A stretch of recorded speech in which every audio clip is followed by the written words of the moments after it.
Congrats, buddy. You've just been chosen by the Jedi Order, and you're probably feeling excited right now. Lightsabers, the Force, and all that.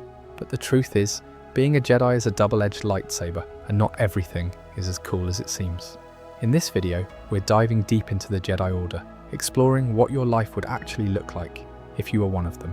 So grab a snack, make yourself comfortable, and if you enjoy slow journeys through strange history, feel free to subscribe. Now, let's begin. Long before anyone wore brown robes or said things like, "May the Force be with you," there were people just beginning to understand that the galaxy was more than blasters, planets, and politics. The Force had always been there. They just didn't have a name for it yet. The earliest known whisperings of Force philosophy come from a few distant places, but one world always seems to float to the top of the conversation. Ahch-To. This is the very same ocean-covered rock where Luke Skywalker later decided to do his legendary Jedi retirement, fishing, brooding, and sipping green milk, though that was so embarrassing.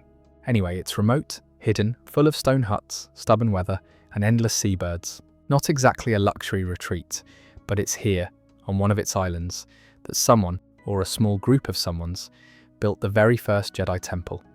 Except they weren't calling themselves Jedi yet. Back then, Force-sensitive individuals weren't part of a unified order. They were more like scattered thinkers and mystics across different star systems, feeling something bigger, trying to make sense of it. Think of them as ancient philosophers with a special connection to energy and life itself. They weren't warriors. They didn't carry lightsabers. Honestly, they probably just argued about metaphysics in stone rooms, but their debates shaped everything that came later. One of the earliest organized Force traditions was known as the Dai Bendu. These monks came from the icy world of Ando Prime and were among the first to speak openly about the Force in more abstract spiritual terms. Robes, chants, and a strong belief that there was an invisible energy guiding all things. If you've ever heard a Jedi say something like, "The Force flows through all living things," thank the Dai Bendu for that. Now, in the Titan system, a place heavy in Force energy, a more complex Force philosophy began to develop. This is where we meet the Jedi Order, the direct predecessor to the Jedi. They lived on the planet Titan and took the Force very seriously, but not in the way the Jedi do now. To the Jedi, the Force was a balance. Two currents ran through it, Ashla, the light side, and Bogan, the dark side. Neither was evil, neither was purely good. They were just opposites, necessary for balance, like night and day. Jedi students were trained to walk the line between the two, not suppressing the dark, but understanding it, not embracing only the light, but holding both in tension. If a student leaned too far toward one side, they were sent to meditate on either Ashla or Bogan, two moons orbiting Titan, symbolizing the light and dark.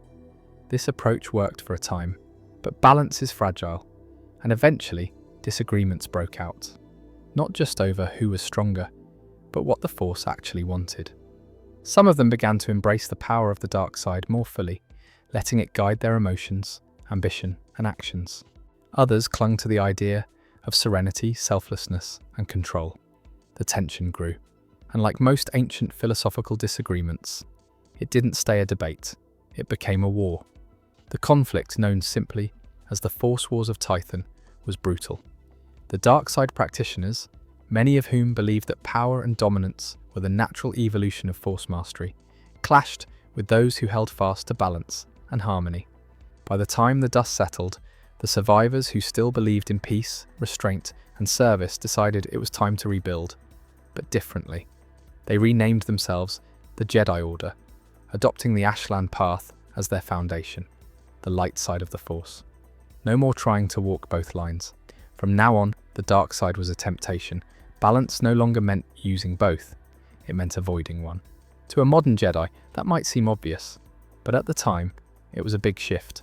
They believed that only by rejecting the dark could peace be preserved, and that became the foundation of Jedi training for generations to come. They left Titan behind and looked outward, searching for a new home where they could start fresh, and eventually they settled on a world full of ancient oceans, remote islands, and those same birds still screeching at the wind, Ahch-To. There, the first Jedi temple was built. The original texts were written and stored, and the Jedi we know today, Guardians of peace, defenders of the weak, reluctant warriors began to take form. Of course, they didn't get everything right. The decision to reject the dark side entirely came with its own problems. Some say they never truly understood it, only feared it, but that's a conversation for another time. So the next time you hear a Jedi lecture about serenity and not giving in to anger, remember, it wasn't always like this. There was a time when Jedi weren't even Jedi, just seekers trying to understand the Force in a galaxy that didn't have a word for it yet, and it all started with a few people staring at stars, feeling something they couldn't quite explain, and trying to give it meaning. Trade routes were expanding, species were migrating between star systems, and old mystic orders that once kept to isolated worlds were beginning to realize that they couldn't just meditate in silence forever. After the great conflict that had torn their balance apart, a new idea emerged, a more focused belief, less about pure balance, more about service, structure, and discipline. And from this change, the Jedi Order was born. Historians still debate the exact date, but most agree that the Jedi Order was officially founded around 25,000 BBY. The early Jedi settled in various temples across different systems, but one place would become the core of their influence: Coruscant. Why Coruscant? Well, it wasn't because of the nightlife or the skyline views. It was because Coruscant was fast becoming the political heart of the galaxy. The Jedi, by now a more formal organization, believed that if they were going to guide and serve the wider galaxy, they had to be near its pulse.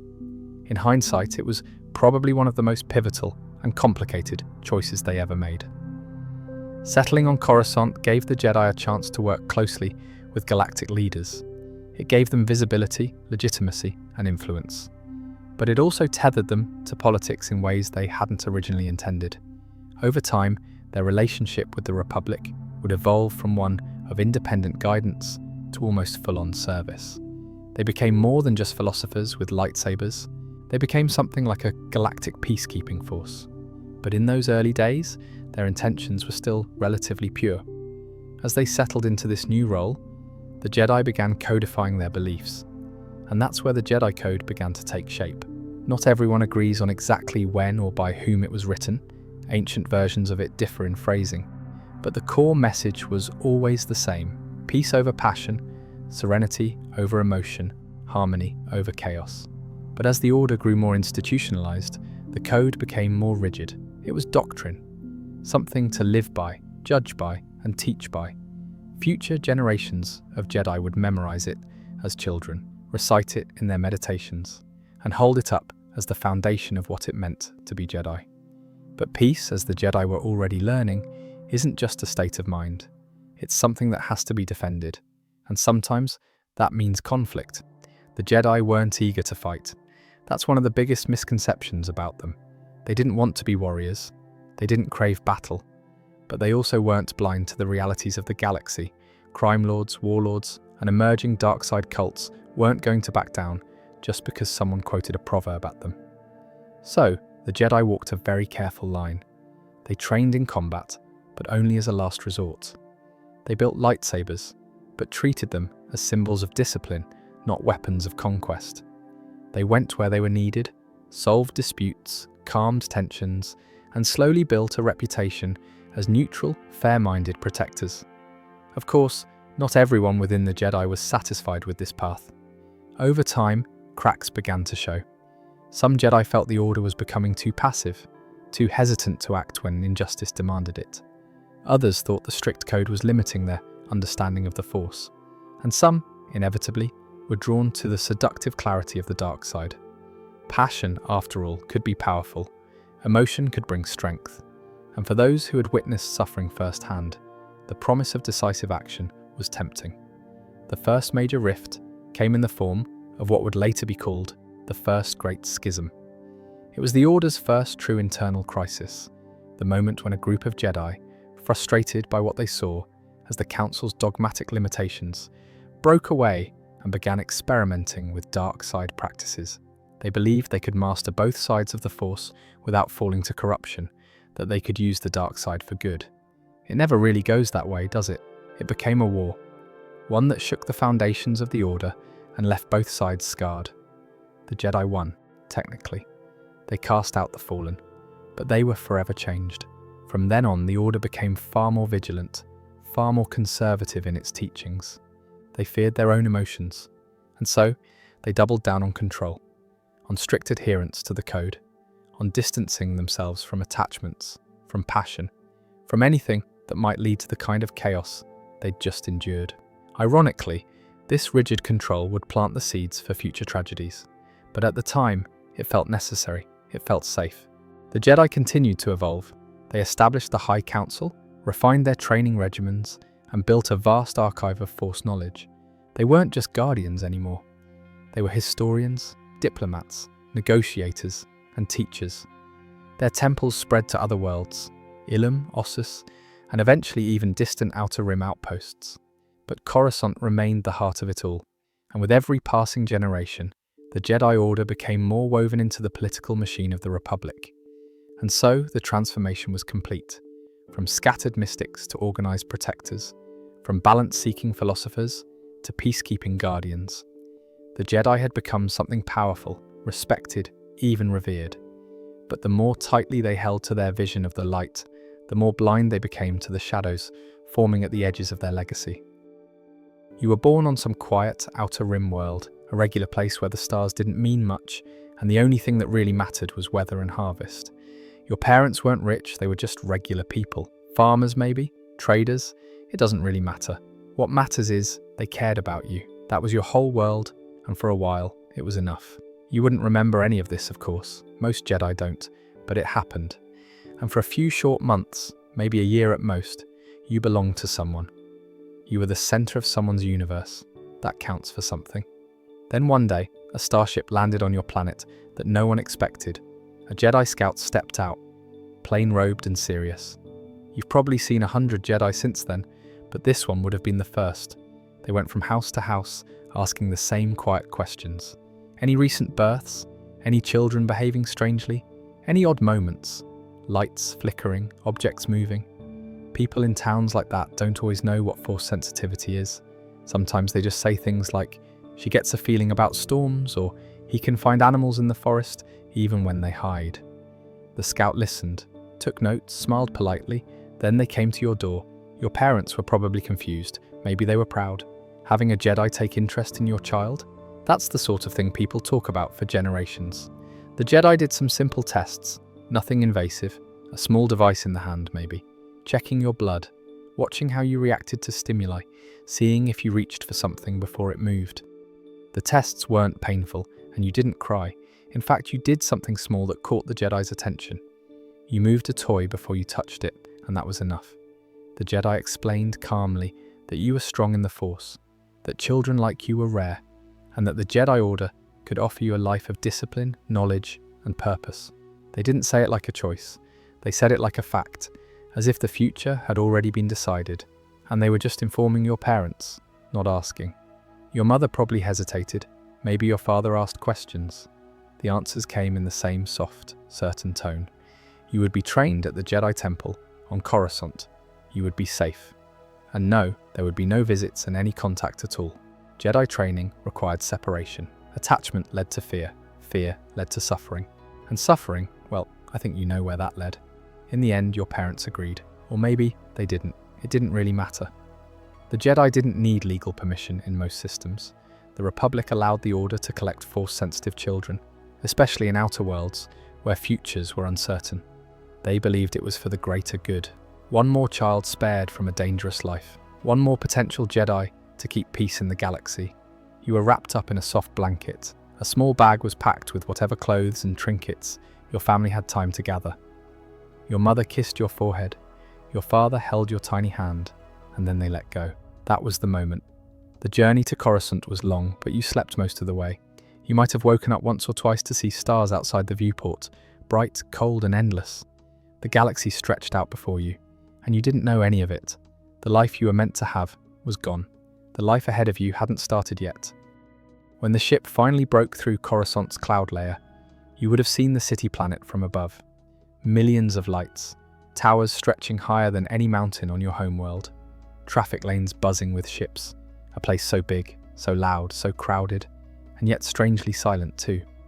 The Jedi Temple rose like a monument from another age, 5 towers in perfect symmetry, surrounded by a strange calm that didn't match the chaos of the city. That was your new home. You were carried through grand halls, past ancient statues, into the care of temple attendants. You were scanned, registered, assigned a room, and that other life, the one with warmth and messy love and people who saw you as more than potential, ended the moment the landing gear touched Coruscant. Now you share a sleeping room with about 15 other younglings. Each of you has a small mat, a storage drawer, and identical tan robes that never quite fit right. You don't have toys from home or some bedtime stories. You have lessons, routines, schedules, and masters who speak to you kindly, but never like family. The temple is quiet, almost too quiet. Even as a toddler, you notice how sound seems to vanish into the high stone walls. There are gardens, fountains, meditation rooms, but none of it feels playful. Not in the way a childhood should.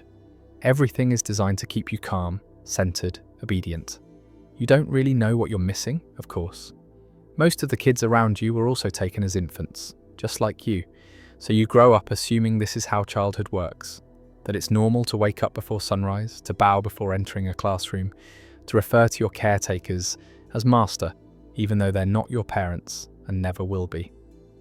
There's a kind of emotional distance that becomes natural. You learn not to cling, not to ask questions about where you came from. Even if a few of the kids do remember their families, they're encouraged to forget. The code teaches you that attachments are forbidden. You're reminded of this almost daily, even if you're too young to really understand it. And yet, you can't help but notice little moments that make the teachings feel a bit harder to swallow, like when a fellow youngling cries at night and no one knows what to say, or when someone flinches after a dream and instinctively reaches for someone, before catching themselves and sitting up straight, trying to meditate instead. That's what the Jedi train into you: suppression, calm above all else. Emotions are acknowledged, but they're never embraced. You're told to observe your feelings as though they belong to someone else. You can be angry, or scared, or lonely, but only in silence, only if it doesn't get in the way of your training. Every day is structured. You eat in the same room with the same food. You train with the same group. You rotate through classes: philosophy, lightsaber drills, force meditation, history. There's no fun in the traditional sense. Laughter is rare, but it does happen quietly. Someone makes a face behind a master's back. Someone trips during a kata. Those little moments are fleeting, but you cling to them quietly. You get used to being watched. There's always a knight or master observing your progress, noting your reactions, writing something on a datapad. They never yell. They don't need to. Disappointment from a Jedi Master hits differently. It doesn't feel like punishment, it feels like failure. Sometimes you wonder about your real name. Not the one the Order gave you, but the one your parents might have called you. You never ask, and you wouldn't even know who to ask. And deep down, you suspect the answer would be silence, or worse, another lecture about letting go of the past. There are moments when you catch yourself watching holovids of families in your history class. People hugging, arguing, laughing around a dinner table. It feels strange, like watching a documentary about a species you'll never understand. You know that somewhere in the galaxy, people live like that. But here in the temple, those things are distractions. The temple teaches group identity. You're not an individual. You're part of the Order. Your feelings matter less than the mission. You train side by side with other younglings every day, but friendship is treated with caution. You can care about others, just not too much. Not enough that it might cloud your judgment later. There's a fine line, and everyone walks it quietly. You don't resent it though, at least not at first. The Order gives you food, structure, purpose. You're taught that you're part of something ancient and noble, that your life has meaning because you're serving something bigger than yourself. And as a child, that's a comforting thought, even if sometimes, in the quiet corners of your room, you wonder what it would have been like to grow up in a normal home, with parents, with love that wasn't followed by a warning about fear. Over time, you become better at hiding those thoughts. That's part of the training too. The Jedi aren't heartless, but they teach you to silence certain parts of yourself, to fold them up neatly and tuck them away. You don't cry during training, you don't ask for hugs, and eventually, you don't even think about it anymore. You start to take pride in your discipline. You sit straighter, you recite the code more clearly. You're proud when a master nods at you during meditation, It feels good to be told you're making progress, that you're becoming a Jedi. But somewhere in your mind, maybe buried a little deeper every year, there's still that flicker of something softer. But there's no going back. You are a Jedi now, and this is the only life you've ever really known. The day always started with meditation. Quiet, still focused. Dozens of small children, all sitting cross-legged on the polished temple floors, eyes closed, trying to reach some sort of inner calm most of them didn't really understand yet. At first you'd fidget. It was hard not to. You were 5 years old, still a kid, but the instructors were calm about it. Let the thoughts pass, they'd say. Return to your breath. Eventually you learned to sit still. After that came physical training. Sparring, footwork, balance drills. At that age you weren't wielding lightsabers yet. Training sabers maybe, safe ones, dull and harmless. But mostly it was posture, movement, awareness. Hours spent repeating the same motions. It wasn't fun, but it wasn't punishment either. It just was. The temple was enormous, but most of your world was limited to a few halls and rooms. The classrooms, the training floors, the meditation gardens, the dormitories. You knew of the archives, but younglings didn't really spend time there unsupervised. The masters said you'd go more when you were older. For now, lessons came in neat blocks. Jedi history, galactic lore, the basics of Force philosophy. The meals were silent, or almost. Younglings were allowed to speak during lunch, but there wasn't much to say. You ate in long rows, cafeteria style. The food was clean, balanced, and kind of bland. Not terrible, just engineered to be efficient. You didn't really think about taste, and that was part of the point. Attachment to pleasure, to comfort, even to favourite foods. It all went against what the Jedi wanted to build in you. And time off didn't mean fun. There was no free period, not in the way other children might imagine. If you weren't in a class or a training session, you were supposed to be studying, reflecting, meditating, or helping with tasks. Sometimes you would clean, organise, carry equipment. That was part of your training too. Humility, discipline, mindfulness. You didn't complain. That wasn't the Jedi way. You might whisper frustrations to another youngling during lights out, but even then, you had to be careful. Everything was noticed. Every action mattered. How you walked, how you spoke, how you held your posture. There wasn't a constant scolding or anything, but the older Padawans and knights were always observing. You learned early how to hide emotions, or at least tuck them away. If something made you angry, you were taught to breathe through it. If something made you excited, you were told to center yourself. You didn't really understand what that meant yet, but you memorized it anyway. That was part of the routine too. The funny thing is, the routine worked. It was draining, sure, but it shaped you, made you focused, gave you control. You started to feel it, the Force, in little ways. A tingle in your skin when someone entered the room, a flash of awareness before someone called your name. The instructors told you to trust it, so you did. And in between those long hours, you started to believe that this life, this endless rhythm of training, stillness, and silence, was normal, that it was how it had always been. You didn't remember your parents anymore, just colours and shapes, a smell, a voice in the dark. But it faded with each passing cycle, and that was the point. You always knew when someone impressed the instructors. No one said it out loud, but we all understood. The goal wasn't just to learn, it was to be seen, to stand out. Because every youngling dreamed of one thing, being chosen by a knight. That was the prize. The moment a full Jedi Knight approached the council and said, "That one, I'll train that one." It didn't happen often. When it did, the room would go quiet, then erupt in quiet murmurs once the knight left. Who got picked? Who's their new master? Did they really get chosen before turning 13? Was it Master Plo or Master Shark T? The ones who got picked walked around a little different after that. They tried not to, but they couldn't help it. They didn't eat with the younglings anymore. They moved into a different dormitory. Their training shifted overnight. They started going on missions, wearing real robes, walking in step with someone the rest of us had only seen from afar. They got to leave the temple. And you were still here. It wasn't always jealousy. Sometimes you were genuinely happy for someone. They'd worked hard, they deserved it. But other times, it stung a little. You'd been paired with them for years. You trained beside them, you helped them study, and now they were moving on without you. So you pushed harder. You stayed late after saber practice, even when your hands were sore. You meditated longer, even when your mind wandered. You reread the same chapters on ancient Jedi philosophy until they stopped sounding like riddles. You told yourself it was about growth, about becoming a better Jedi. But deep down, part of you just wanted to be seen. There was always this silent pressure hanging over you, not from the masters. They rarely scolded or raised their voices. The pressure came from the structure itself, from how the temple worked. There was a narrow window to prove yourself. If you aged out without being chosen, you didn't get a second chance. You were quietly reassigned, sometimes to the Agricorps, where you'd help heal crops on distant worlds, other times to the Educational Corps or the Exploration Branch. Those weren't punishments, but they felt like failures. Everyone told you it wasn't personal. Not every Force-sensitive child was meant to become a Jedi Knight, and yet the moment someone was moved out of the temple, they stopped showing up at meals. Their bunk was cleared, their training records disappeared. You might run into them again years later, maybe on a supply trip to Felucia or a relief mission on Dantooine. But by then, they were someone else, and so were you.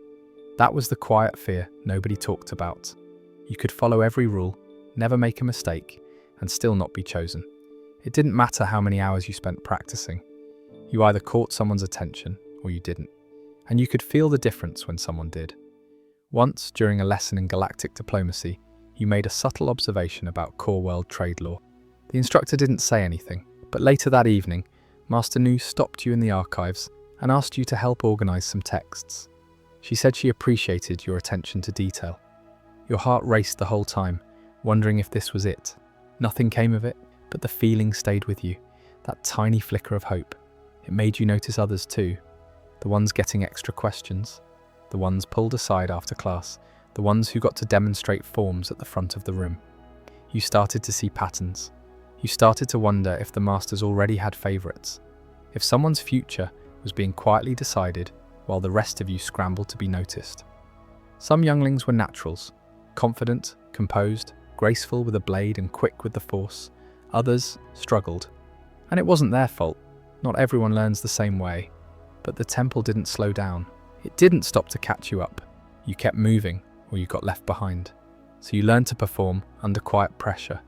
You learned to be calm even when your insides were churning. You smiled when someone else got the praise. You clapped when someone got chosen. And then you went back to your bunk and stared at the ceiling, wondering how much time you had left. Eventually, the rivalry became quiet too. Less about words, more about glances. Who was sparring with who? Who got the nod from Master Windu? Who was practicing alone with the training droid? There was no sabotage, no open hostility. But you could feel the tension. Everyone was trying to shine, and there was only so much light to go around. Some days you doubted yourself. You wondered if the Force just wasn't strong with you. You weren't the best duelist. You didn't have the most creative mind. You weren't the wisest or the calmest. You were just average. And average didn't get chosen. You'd been in the Jedi Temple for what felt like your entire life. Every hallway was familiar, every lesson predictable, every face one you saw day after day. But this was different.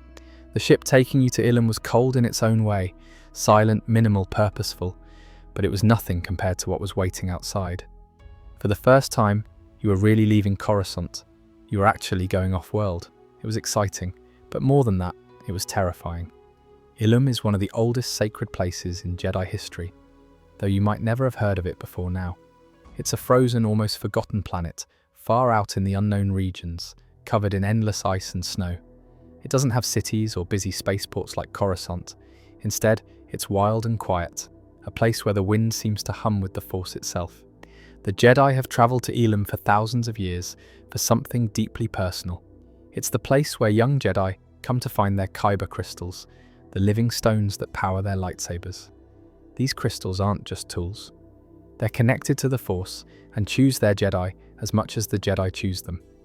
The planet's natural environment is perfect for this sacred rite. The crystal caves are hidden deep beneath layers of ice and rock, protected by nature and the Force alike. To reach them, Jedi must journey alone, trusting the Force to guide them through the silent, freezing tunnels.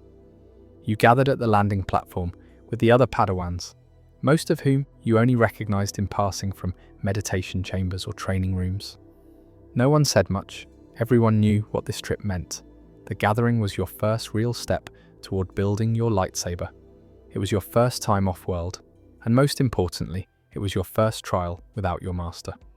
The shuttle was smaller than you'd expected, not the wide, clean diplomatic cruisers used for temple dignitaries, and not a Republic military vessel either. This was a transport built for silence. The Jedi flying it never spoke. He nodded once when everyone was aboard, then disappeared into the cockpit and left you to your own thoughts. You sat by a narrow viewport, watching stars drift by. Some of the older Padawans closed their eyes to meditate. Others sat still, focusing on their breath. One or two were clearly nervous, fiddling with their gloves or trying to remember the teachings they'd heard in the archives. But no one was playful. No one whispered. It felt like being in a sacred place already, even though you hadn't arrived yet. When the shuttle finally dropped out of hyperspace, Ilum came into view slowly, like a ghost emerging from a fog, a white and blue world wrapped in storms and cold. There were no orbiting satellites, stations, or even visible cities or lights on the surface, just wilderness. It was like flying into a forgotten part of the galaxy, untouched and entirely unconcerned with what you were or why you were there. The landing was rougher than you expected. The shuttle touched down on a flat patch of ice, surrounded by jagged cliffs and towering frozen ridges. When the ramp lowered, the cold punched you in the chest. Your breath turned to frost instantly, and your boots sank into the snow with a muffled crunch. The robes they gave you were thick, but they didn't protect you from the silence. That was the second thing that stood out. Ilum wasn't cold, it was quiet in a way you'd never felt before. Even the air seemed to hold its breath, as if the planet itself was waiting for something. The Jedi leading you didn't say a word. They simply gestured for the group to follow, then began walking. You and the others trudged after them through the snow, climbing a slow incline toward the mountain ahead. You noticed that there was no visible temple, no gate, or arch or marker, just a narrow crack in the stone, half covered by a curtain of frost. The entrance was small enough that you had to duck as you entered. Inside, it was even colder. The walls glistened with layers of ancient ice, and the only sound was the distant drip of melting water echoing through the tunnels. The Jedi ahead of you lit no torches. They used the Force to guide the way. You did your best to keep up, trying to ignore the gnawing chill that had already settled in your bones. Eventually, the tunnel opened into a wide, natural chamber. Here, the Jedi finally stopped and turned to face you. But again, they didn't speak. They looked over the group slowly, then gave a subtle nod and stepped aside, revealing a dark corridor leading deeper into the caves. That was it. Just a single message passed down from generation to generation of Jedi. You must go in alone. You looked around. Some Padawans hesitated. Others stepped forward without pause. You stood there a moment longer, heart pounding, unsure of what to expect. The Jedi didn't tell you exactly how it worked. They just said that when the time was right, the crystal would reveal itself. That was it. You had to trust the process and stay open. That was the real test. The cave was more like a mirror. It didn't throw challenges at you. It just reflected what was already inside you. You had to pay attention to your own mind, your own feelings, and stay centered through it all. You kept walking until things started to change. Not the cave itself, but the way it felt. Some people say the Force speaks to them clearly. For you, it was more like a gentle shift. The air felt heavier, sounds grew softer, and your steps seemed to echo differently. That's when you realized you were being pulled in a direction. Not physically, but in a way that made you trust a left turn instead of a right one, or stop when everything said to keep going. You didn't think about it too hard, you just followed the pull. Along the way, you couldn't help but notice the thoughts that came up. Not all of them were helpful. You started questioning yourself. What if you were taking too long? What if the crystal didn't show up at all? What if you weren't ready, even after all the training? That kind of self-doubt sneaks in easily when there's no one around and the silence stretches too long. But this was part of the experience. There was one moment that stuck with you. You turned into a narrow chamber that looked like any other, but something about it felt different. You paused without knowing why. Your eyes scanned the room slowly, and then you saw it. A small crystal embedded in a thin sheet of ice, barely visible. It just sat there, quiet and still, like it had been waiting for someone to notice it. You approached carefully out of respect. You didn't rush, you didn't touch it right away. You just stood in front of it for a moment, letting the moment land. This was the crystal that would power your lightsaber, an extension of yourself. a tool guided by your mind, your heart, and your connection to the Force. And somehow, standing there, it made sense. You didn't need an explanation for why it was that crystal and not another. It felt right. Simple as that. You reached out and took it. The cold of the ice faded almost immediately once the crystal touched your palm. You weren't finished with your training, far from it. But this step, this moment felt complete. The walk back out of the cave felt different. The pressure was gone. You moved with a calm that hadn't been there when you entered. Not confidence exactly, but a steadiness. You weren't trying to prove anything anymore. You had found your crystal, and in doing so, you found a part of yourself. Some of the others came out after you. Some looked relieved, others looked tired, and a few looked uncertain. And then there were the ones who didn't come back with a crystal. You could tell without asking. It just meant they weren't ready yet. And that was something the Order accepted. Not everyone left Elam with a crystal on their first attempt. That didn't mean their journey was over. It just meant it would take a little longer. The Force has its timing. Later, back on the ship, the atmosphere was quiet, but not heavy. Everyone was processing things in their own way. Some of the Masters exchanged brief glances, but didn't say much. This was your moment, not theirs. You've probably noticed that most Jedi wield blue or green lightsabers. It's almost a visual shorthand for what they do and who they are in the Order. Blue is the color of Jedi Guardians, the warriors, the defenders, the ones who focus on combat skills and protecting the galaxy from immediate threats. When you see a blue blade, you imagine a Jedi who's ready to jump into a battle, cutting through darkness with swift precision. Think of Obi-Wan Kenobi or Anakin Skywalker, classic examples of the blue-bladed Guardian archetype. Green blades, on the other hand, belong mostly to Jedi consulars, those who emphasize wisdom, diplomacy, and mastery of the Force itself. They're the ones who spend more time meditating, negotiating peace, and studying ancient knowledge than in frontline fighting. Masters like Yoda or Qui-Gon Jinn wielded green sabers, reflecting their deep connection to the Force and their roles as scholars and philosophers within the Order. But the story doesn't end with just blue and green. There are rarer lightsaber colors, each carrying its own story, symbolism, and sometimes mystery. Purple is one of the most famous of these. It's instantly recognizable thanks to Mace Windu, the only Jedi known to wield a purple blade. The color itself is unusual, standing between blue and red on the spectrum, and it seems to represent a unique balance.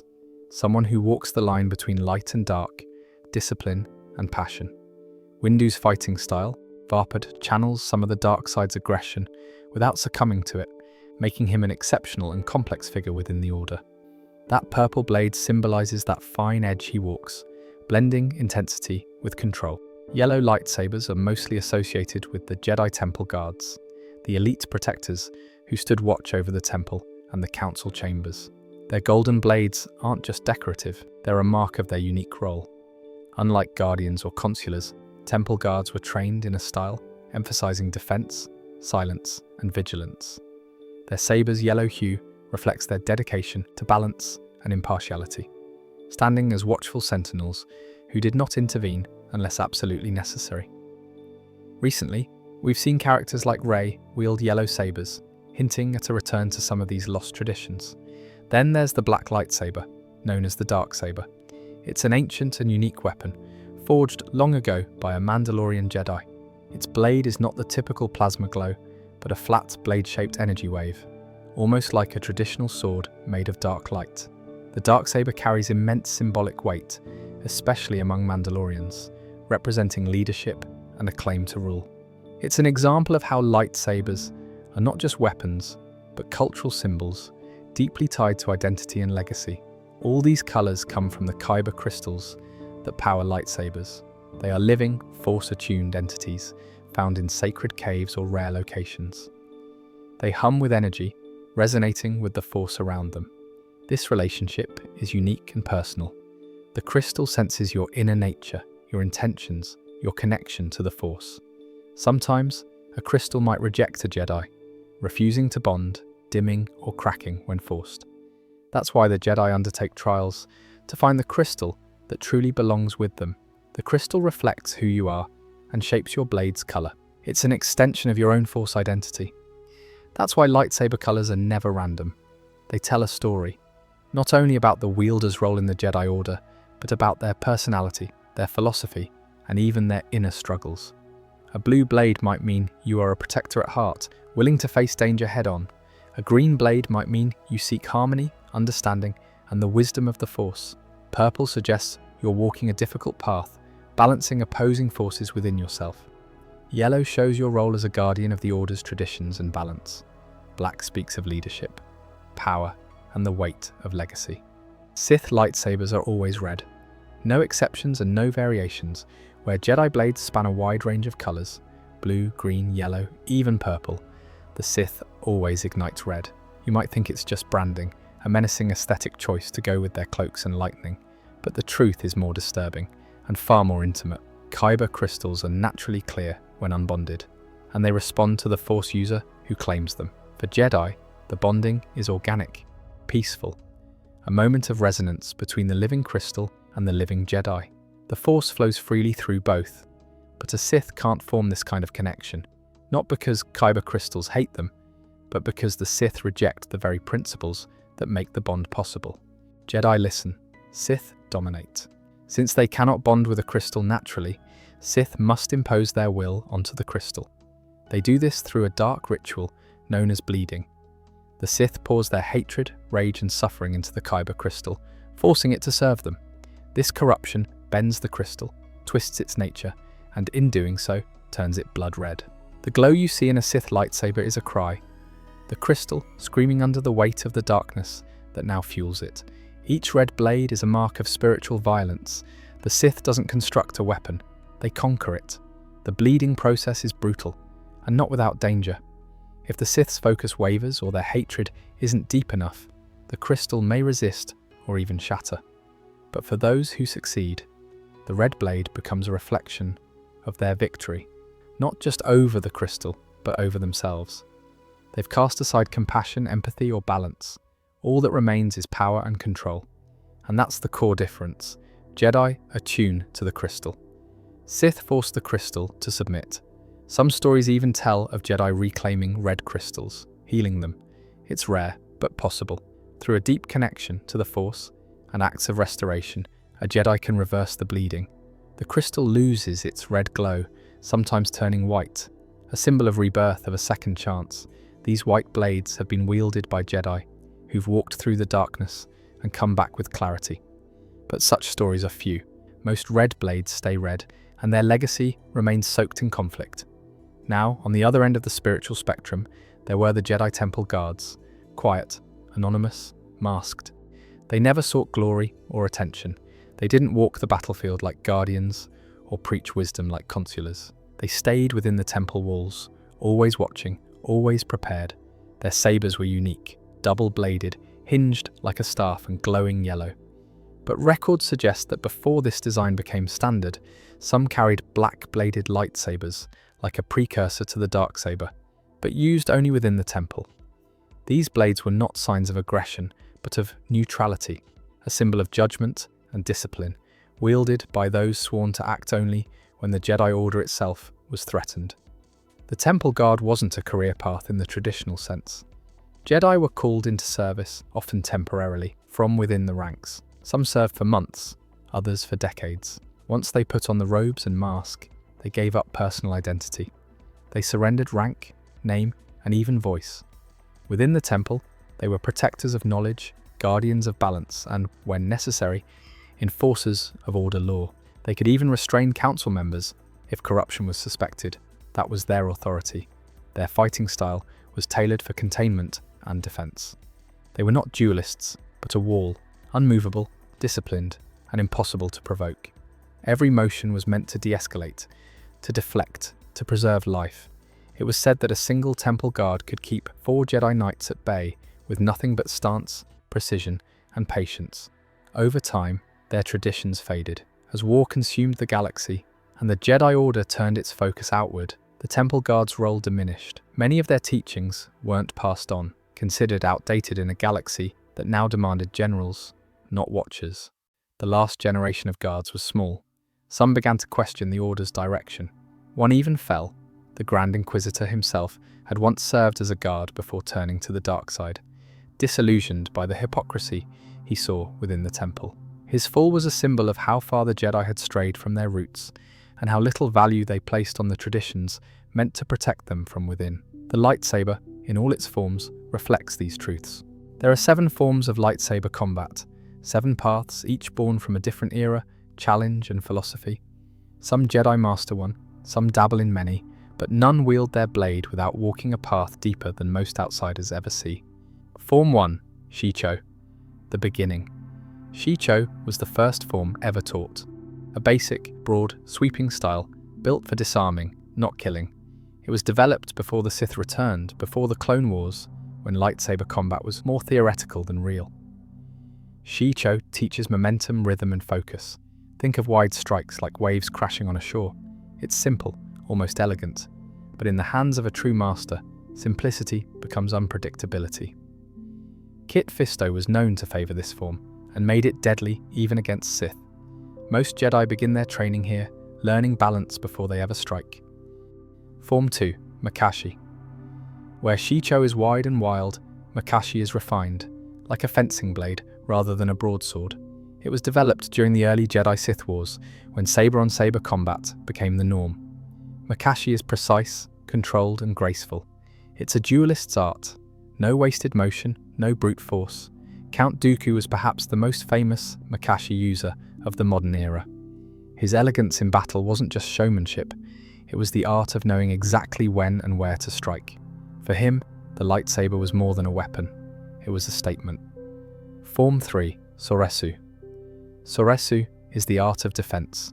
It was created during the rise of blaster technology, when Jedi could no longer rely solely on close quarters combat. It focuses on tight movements, quick footwork, and constant awareness of surroundings. Obi-Wan Kenobi was the textbook master of Soresu. In the face of overwhelming odds, blaster fire, saber duels, explosions, he stood calm. He blocked, deflected, waited. Soresu is about survival. It's about not falling to emotion, no matter how chaotic the battlefield becomes. For Obi-Wan, Soresu wasn't a technique, it was his nature, steady, patient, and enduring. Form 4, Ataru. This is the acrobat's form, fast, aggressive, and reliant on movement. It takes immense physical strength and connection to the Force to wield it effectively, and it shines in open spaces. Yoda, despite his size and age, was Ataru's greatest living user. The way he moved through battle was more dance than fight, an explosion of controlled chaos. Qui-Gon Jinn also favoured this form. Where Obi-Wan was defensive, Qui-Gon trusted in the Force to guide a more direct, sometimes reckless path. Ataru users often believed in acting quickly and decisively, trusting instinct over doctrine. Form 5, Xian or Gem So. Form 5 emerged as a response to the weaknesses in Form 3. Some Jedi began to feel that pure defense wasn't enough. They needed to end threats. So Form 5 was born, a powerful, direct form designed to turn defense into offense. Xian focuses on deflecting blaster fire back at attackers. Gem So adapts that idea for saber combat, countering and overwhelming with brute force. Anakin Skywalker embodied this form completely. His strength, raw power, and aggressive energy made him unstoppable in battle, but also dangerously close to embracing dominance over balance. Form 5 reflects a Jedi who believes in controlling a fight, not just surviving it. Form 6, Nieman, known as the diplomat's form. Nieman blends all previous forms into a balanced, moderate style. It isn't as aggressive as Ataru or as defensive as Soresu. It allows Jedi to maintain lightsaber proficiency without devoting their lives to combat. Temple guards, scholars, and diplomats often practiced Nieman. It included force use mid-combat, pushing, pulling, stunning, blending telekinesis with blade work. But Nieman was often criticized. Some saw it as shallow, master of none. Still, for many Jedi, it was enough. It allowed them to serve peace through presence, and not always through war. Form 7, Juyo and Varpad, the most controversial and dangerous form. Juyo was raw aggression, chaotic, intense, and fueled by emotion. It was nearly banned in the Order, too close to the dark side. Then came Mace Windu, who developed his own variation. It channeled the darkness, not by falling to it, but by reflecting it. Varpad danced on the edge. It was a dangerous tightrope, one few dared walk. Mace Windu used it not to dominate, but to accept and redirect the darkness of others back upon them. And let's also talk about Midichlorians. That word gets tossed around a lot, and often misunderstood. Some thought they were the Force, others thought they were proof that Jedi ability was just science. The truth sits somewhere between. Midichlorians are microscopic life forms that live inside the cells of all living beings. They're not the Force itself, but they're how living beings hear the Force. Think of them like translators or antennas. The more midichlorians you have, the stronger the signal between you and the Force. That's why you were tested as a child. Jedi Masters didn't speak of numbers often, but behind those serene glances and folded hands, the truth was unavoidable. Numbers mattered. Midichlorian counts defined potential. A youngling with 3,000 midichlorians per cell? Perhaps a future Jedi Knight. Someone with 8,000? Promising. 10,000 and above? A name passed around the temple halls. A future master, maybe more. Then there were outliers. Legends in the making. Jedi with such high counts they didn't just hear the Force. They practically breathed it. And whether the Order admitted it or not, those numbers often shaped your future just as much as your choices did. Let's look at some of them. Yoda, his count was never officially revealed, but it was widely believed to be over 17,000 per cell. Yoda's connection to the Force was deep, instinctive. Even other masters could feel it when he entered a room, because it radiated from him, like sunlight through a dense forest. Mace Windu, one of the most powerful Jedi of his time. His midichlorian count was likely in the high 13,000s, perhaps more. He stood on the edge of the dark side, not tempted by it, but understanding it in a way others couldn't. Some masters thought that only someone with his level of attunement could survive such a dangerous balance. Obi-Wan Kenobi, a prodigy in discipline more than raw power. His midichlorian count was around 13,000, just below Mace, but still elite. What made Obi-Wan extraordinary wasn't raw potential, but how perfectly he used what he had. Where others used brute strength, he used timing. Where others chased visions, he trusted in the moment. His connection to the Force wasn't explosive. It was precise, reliable, enduring.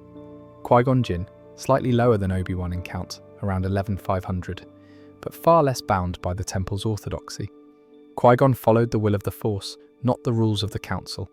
His sensitivity to the living Force was almost unmatched, even if it made him a political outsider.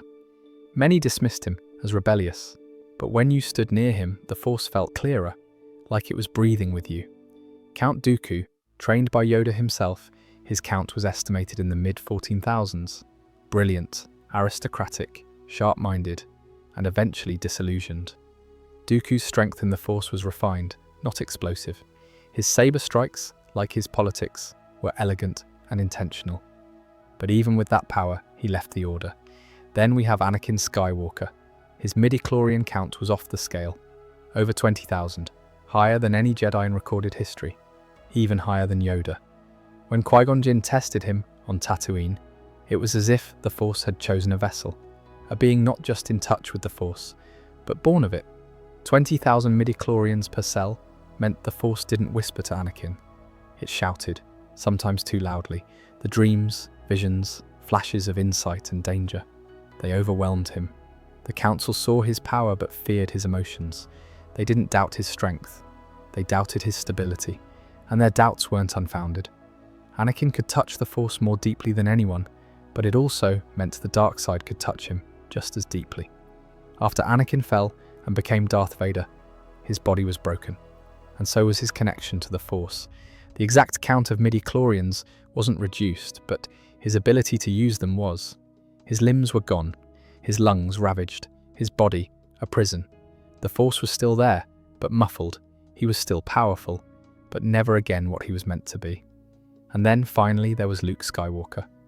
Luke's exact count was never publicly stated, but it's likely he inherited a number close to his father's. Maybe not the full 20,000, but high enough to shake the galaxy. And unlike Anakin, Luke was raised without Jedi conditioning. His connection was natural, emotional, and wild. That should have been dangerous.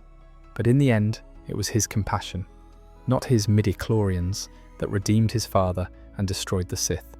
So, Did they matter? Yeah, absolutely. Your midichlorian count determined whether you could ever become a Jedi. It decided whether the Force would ever even speak to you. In that sense, the numbers were everything. But once you became one, the real test began. Because the Force doesn't only reward strength, it rewards awareness, discipline, wisdom, mercy. The temple was filled with knights whose counts were unremarkable, but who saved entire systems through compassion. There were masters with average potential who taught generations of heroes. And there were those with sky-high counts who burned out, fell, or vanished into exile. Midichlorians opened the path. They didn't walk it for you. You learned that the hard way, when you failed, when you were afraid, when you made mistakes. The Force didn't abandon you, and your numbers didn't save you. That was never their purpose. They were the beginning of your journey, not the end. And now, all those years later, when you stand on some quiet cliff overlooking the galaxy, your saber at your side, and your senses calm, you can still feel them. The Force, the midichlorians, the life in your blood, the quiet hum of connection between yourself and everything. You were around 12 when the choosing began. The gathering was behind you, and the temple halls seemed quieter now. Your crystal was safe in your possession, humming faintly with something you didn't fully understand yet. You weren't a youngling anymore, not quite. You were in that awkward in-between space where the instructors stopped correcting every detail and started watching more quietly. Less feedback, more observation. The lessons didn't change much, but your awareness of them did. You understood that everything you did now mattered more than before. And the reason was simple. Soon a Jedi Knight might choose you. You started to notice which knights visited which halls, who paused to speak with instructors, who stood in the shadows and silently watched. It didn't happen every day, but often enough that it was hard to ignore. Whenever a knight entered a training room or passed through the gardens, the mood shifted. Conversations slowed, eyes flicked toward them. Everyone tried to stay focused, but inside your thoughts drifted to the same quiet question. You tried not to dwell on it. You told yourself you were ready. You followed every instruction. You meditated with focus, kept your sparring precise, and didn't let your emotions show. The masters had always taught that the Force would guide your path, and part of you wanted to believe that, but waiting wears on you, even when you're trained not to let it, especially when others start to go. Friends disappeared, a few younger students too. You started seeing new faces in your classes and fewer familiar ones. It didn't take long to realize that time was passing. Quietly, steadily, you were becoming one of the older younglings still left unchosen, and then hope started to feel heavier. You didn't know how it worked. No one told you why certain students were picked and others weren't. Sometimes it seemed random. One day, someone who barely spoke during lessons was called. Another day, someone who struggled with the Force but always asked thoughtful questions was taken. It made you rethink everything. Your strengths, your weaknesses, the way you carried yourself in front of instructors. You stopped speaking up during group meditation, just in case it made you seem too eager, or too proud, or too uncertain. And always, there was the quiet possibility that maybe, no matter how much you studied or how well you trained, no knight would ever pick you. So you started watching yourself more closely. Every little detail started to feel like a test. And the worst part was, you never knew if anyone was actually paying attention. Eventually, you stopped looking up when a knight entered the room, just because it hurt to hope. You didn't want to give yourself that spark, only to walk back to your dormitory at the end of the day with the same unanswered questions. Some younglings acted like they didn't care. They joked about getting sent to a hydra farm on Naboo, or laughed when someone tripped during saber forms. You tried that too, once or twice, but it didn't sit right. The truth was, everyone cared. Some just hid it better. And you tried. Every morning you got up, folded your robes, ate your meal in silence, and went to class. You trained with focus. You didn't complain. You never broke the rules. But that didn't stop you from wondering if it was already too late. If you were already being silently marked for a different life. The scariest thing wasn't failure. It was fading into the background without ever knowing why. It was the idea that maybe, despite all your effort, you were forgettable. You didn't know how much longer you had before decisions were made. You were expected to continue as if everything was fine, as if you didn't wake up every day wondering whether the choice had already passed you by. And still, you waited. So now, you're a Padawan. You didn't know what kind of Jedi would choose you. In your mind, you imagined someone noble, calm, wise, maybe even warm. The stories you heard from other younglings, and the ones whispered in the dormitories at night, painted Jedi Masters as patient guardians of the galaxy. You thought your new life would feel like stepping into the arms of someone who truly understood you, someone who would help you grow into the Jedi you were meant to be. But the Jedi who chose you didn't smile. They didn't offer words of reassurance. They barely even looked at you when they spoke your name in the training hall. You were just another face among dozens. Your new master didn't ask how you felt. They didn't explain where you were going or what would happen next. The walk through the temple was quiet, almost awkward. Other Jedi passed by in the halls, knights, masters, Padawans, and none of them even glanced at you. There wasn't a welcoming ceremony, just a few words of logistical instruction. You were told to gather your belongings, such as they were, and report to your new quarters within the hour. That was it. You didn't know it then, but that coldness, that emotional distance, was normal. Jedi didn't form attachments. They weren't supposed to comfort or praise. That was part of the path, and if you hoped for something else, you were told, gently or not, to let it go. The Jedi believed in structure. The first night as a Padawan felt strange. Your new quarters were unfamiliar, clean but impersonal. You were used to sharing a wide dormitory with dozens of other younglings. Now it was just you and your master, and they were mostly silent. You ate in silence, you sat in meditation in silence. Even when you trained, you were corrected with minimal feedback. When you did something well, it was usually met with a nod, and when you struggled, there was no comforting hand on your shoulder, just a calm voice reminding you that a Jedi must let go of emotion. You wanted to ask questions. You wanted to understand how things worked, when training would begin, when you'd go on your first mission, what was expected of you. But the answers were brief, vague, and felt like you were supposed to figure things out on your own, by watching and keeping up. And then, almost before you were ready, the first mission came. It wasn't glamorous, a diplomatic escort to a minor outer rim world, but to you it felt overwhelming. You were barely out of the temple, and suddenly you were boarding a Jedi starfighter with your master, flying into unknown space, expected to behave like a full-fledged Jedi. No one told you what to say.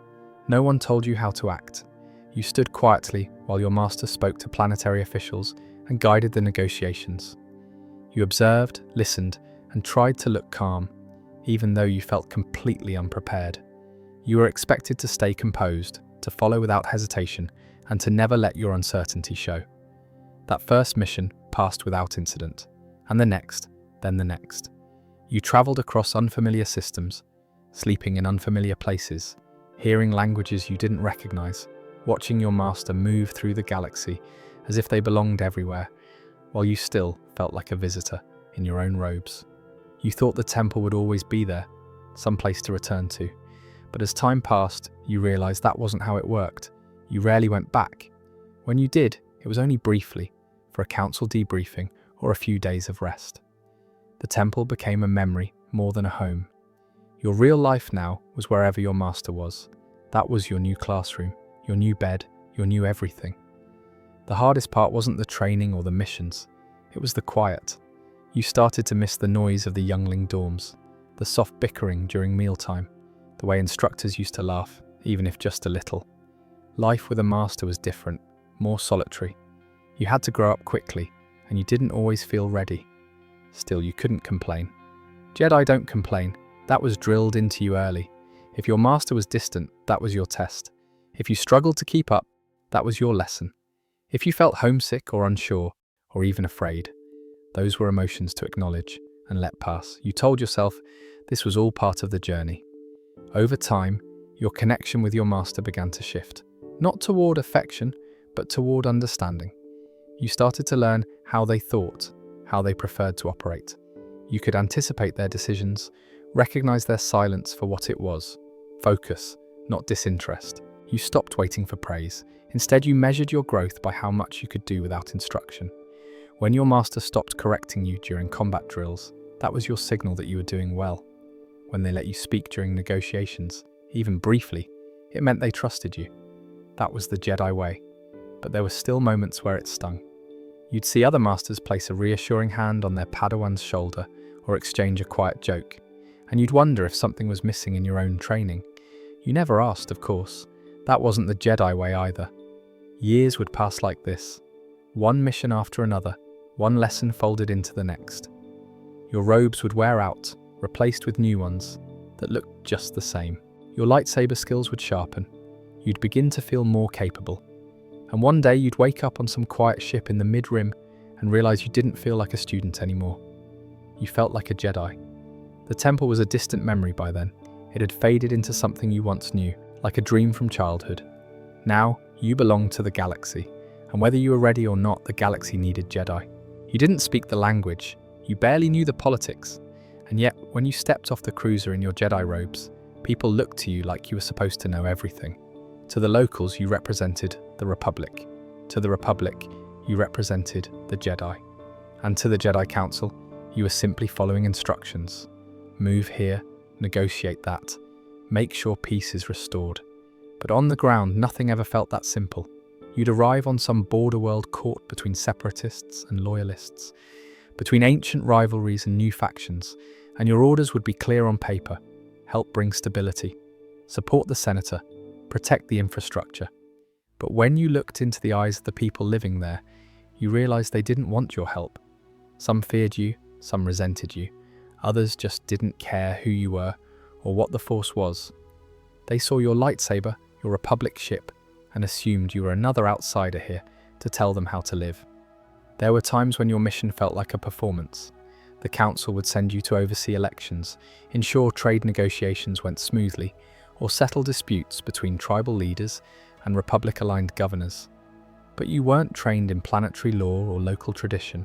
You were trained in lightsaber forms, in meditation, in the philosophies of ancient Jedi. Sometimes, that wasn't enough.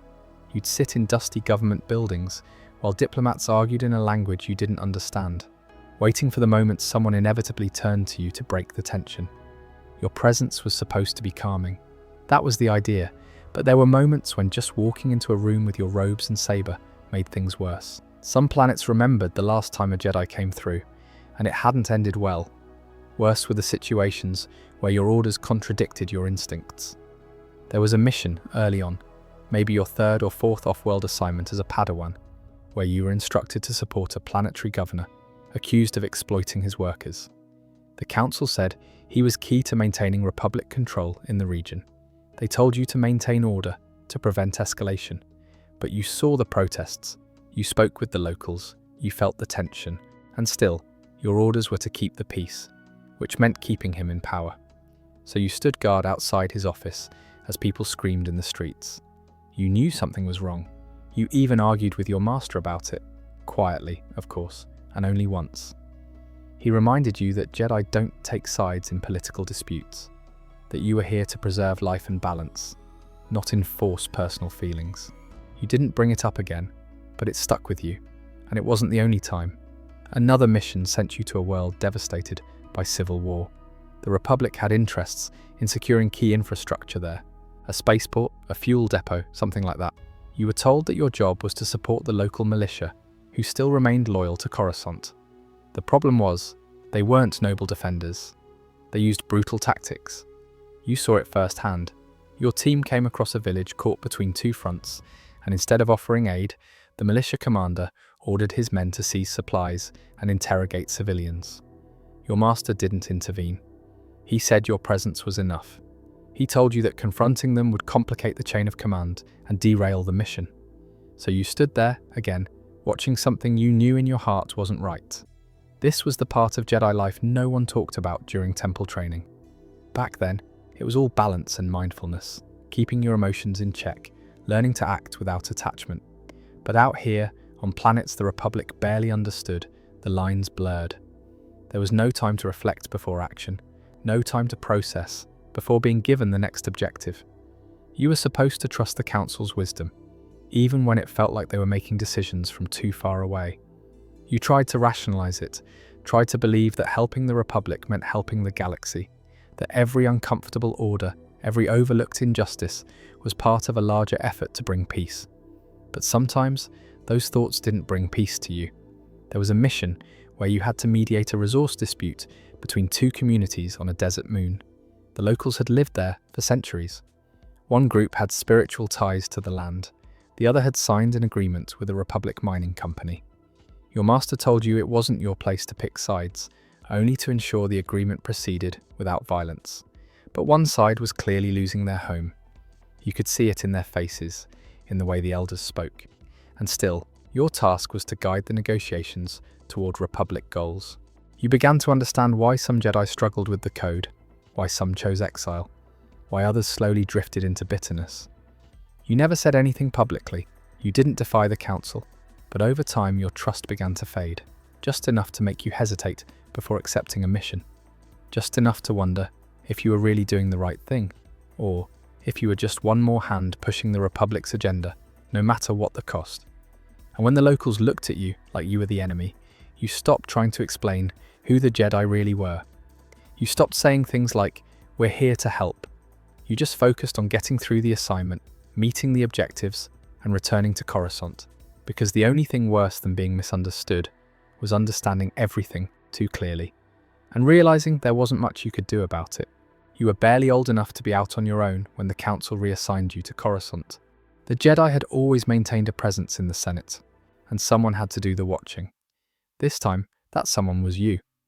The Temple assigned Jedi to observe the Senate.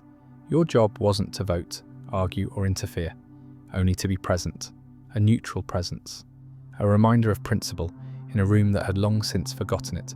But it didn't take long to realize how little that actually meant. You sat in chambers while senators spoke for hours, their voices polished and full of conviction, and yet nothing was ever said. Bills were introduced, then amended, then buried in committees. Speeches were grand and carefully rehearsed, not to convince minds but to entertain donors.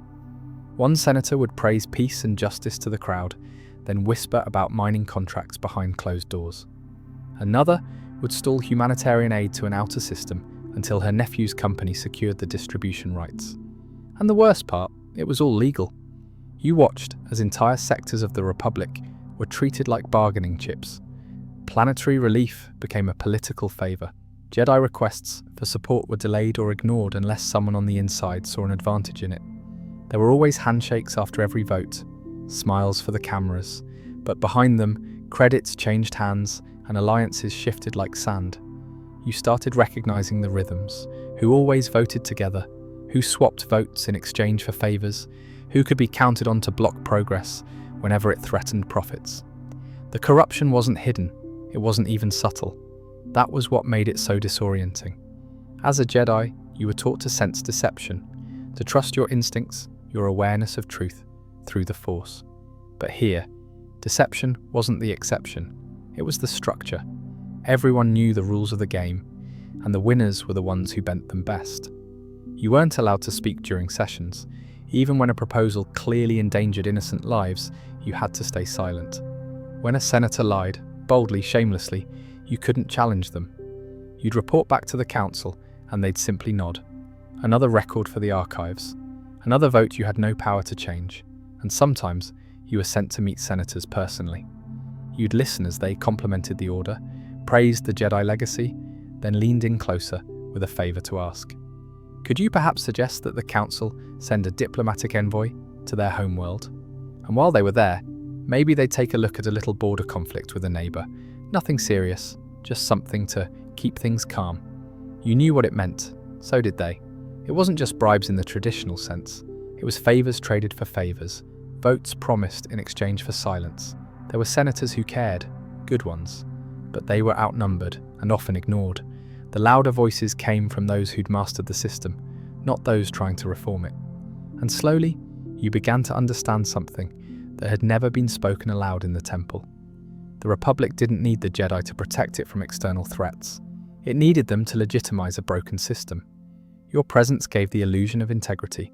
It let the citizens watching the HoloNet believe that someone was keeping an eye on things, that the Jedi were safeguarding democracy, but all you could do was stand there, watching the pieces fall out of alignment while pretending not to see it. Some nights you returned to the temple feeling exhausted in a way no battle had ever made you feel. You weren't fighting droids or Sith or mercenaries. You were watching the slow collapse of everything you'd been raised to believe in, and being told to call it politics. Coruscant was the center of the Republic, but it didn't feel like a center anymore. It felt hollow. Expensive buildings, endless traffic, bright lights, and underneath it all, rot. Lobbyists shaped more laws than lawmakers.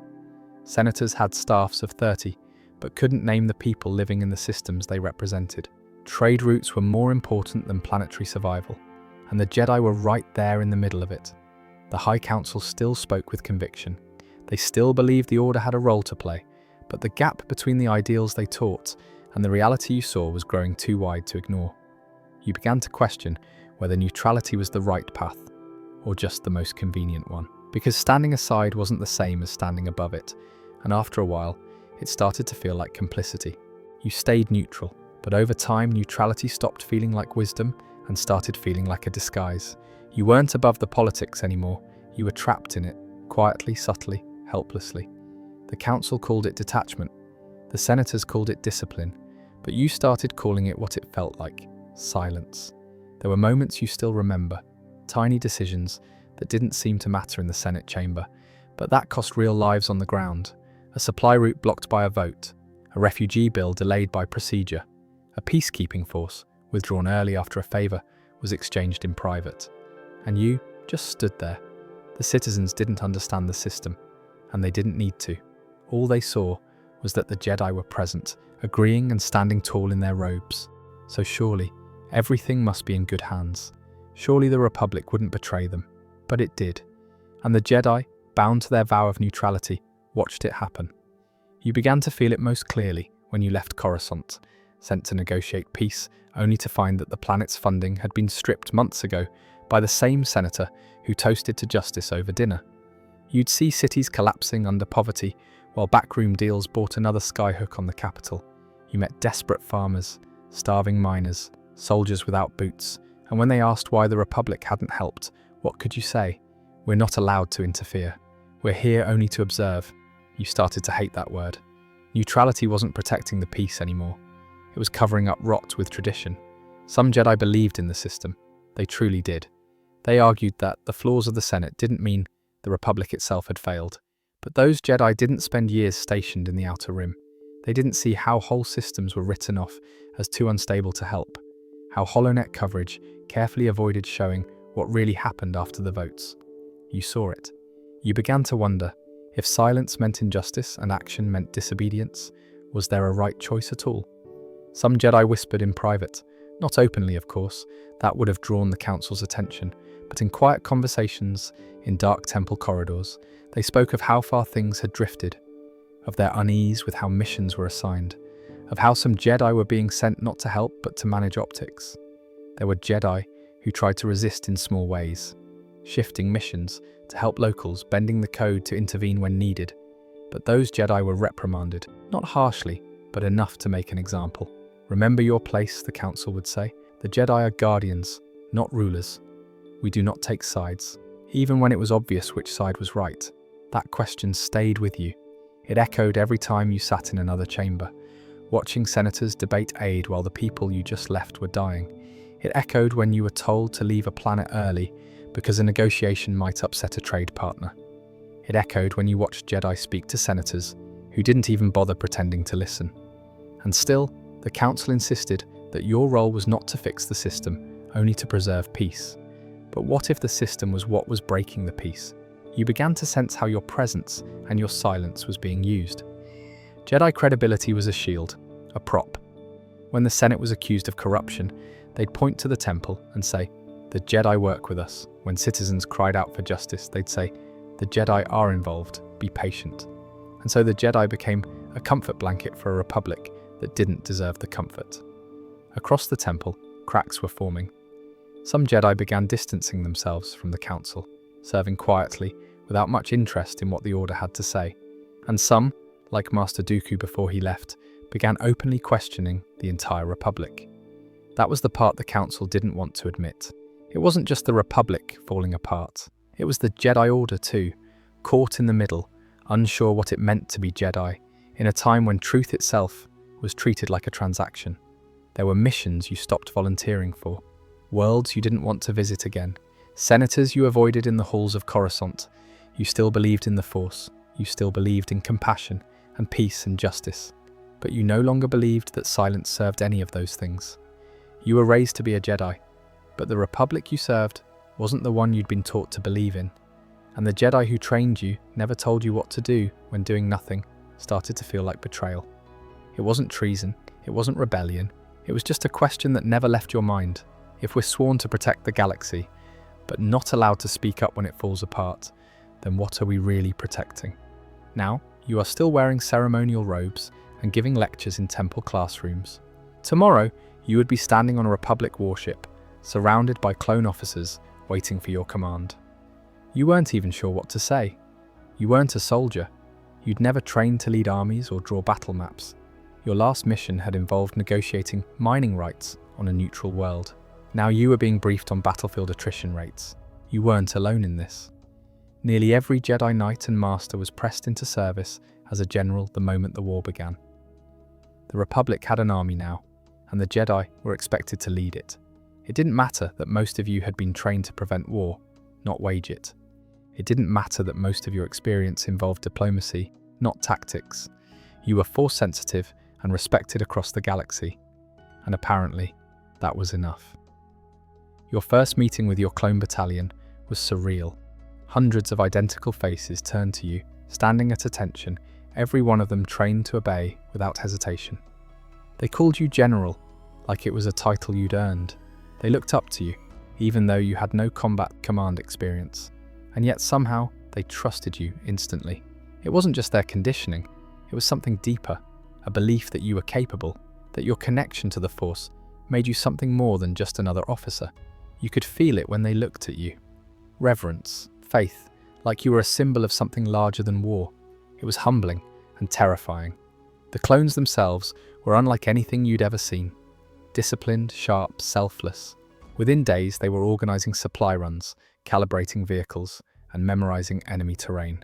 You watched them train with near-perfect synchronization, coordinating their movements like one mind split across 100 bodies.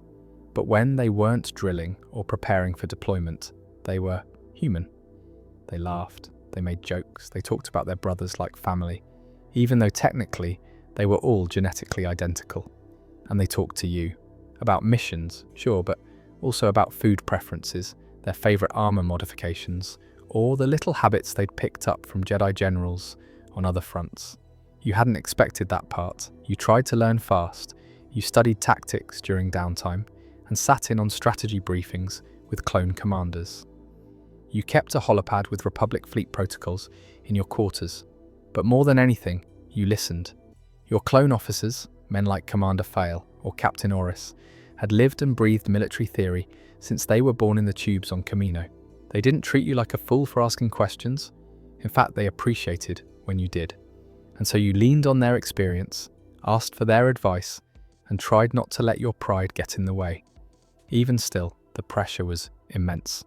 Orders came in from the High Command, usually dictated by the Jedi Council in conjunction with Republic intelligence. You were expected to follow them precisely. Coordinate ship deployments, launch sieges, break through enemy lines. Every decision felt like a gamble. Every misstep could cost lives. And though your clone officers rarely questioned your choices, you could feel the weight of their lives pressing against your shoulders. The first time you stepped onto a battlefield, as a general, everything felt wrong. The dust, the heat, the sudden chaos. None of it resembled the structured, meditative missions you had known as a knight. Explosions rang out in the distance. Gunships buzzed overhead. Republic walkers marched forward with mechanical precision. And you, lightsaber drawn, but unsure if you'd even need it, stood at the center of it all. You remembered what Master Plo had once told you in the temple. A Jedi's role in conflict is not to escalate, but to resolve. But on the battlefield, there was no resolution, only fire, movement, and holding the line. Some of your Jedi peers embraced the role faster than others. A few even seemed to thrive in it. Masters like Mace Windu commanded entire divisions with terrifying efficiency. General Kenobi, always calm, turned military briefings into philosophical debates. Even young Anakin Skywalker, barely out of Padawan status, was being called a war hero before the first year was over. But many of you, especially those who had lived most of your life in the quiet spaces of the temple, struggled to find your place. The Council kept assuring you that this was temporary, a necessary deviation from the Jedi path. You told yourself the same, that the war would end soon, that peace would return, that this wasn't who you were becoming, just something you had to do until it was over. But war changes things. It changes people. It changes Jedi. You started wearing armor. At first just arm braces for defense, then a chest plate, then a full kit designed by your battalion's engineers, customized with the colors of your unit. You didn't even notice when it stopped feeling strange. You stopped meditating as often. Missions became routine. Briefings replaced philosophical discussions. You found yourself using terms like target priority and flank maneuver without thinking. You started speaking like a soldier, not a peacekeeper. And perhaps most difficult of all, you started forming attachments. You didn't mean to. You knew the code. You repeated it to yourself in the quiet moments between deployments. But when you spend every day beside men who follow you without hesitation, who protect you in every firefight, who share your jokes, your fears, your victories, it becomes hard not to care. Your clones weren't just soldiers. They were your companions, your confidants, your brothers. You knew their voices, their quirks, their superstitions. You ate with them, trained with them, slept under the same stars. And when one of them died, it felt like losing a piece of yourself. You never said that out loud. Jedi weren't supposed to grieve like that.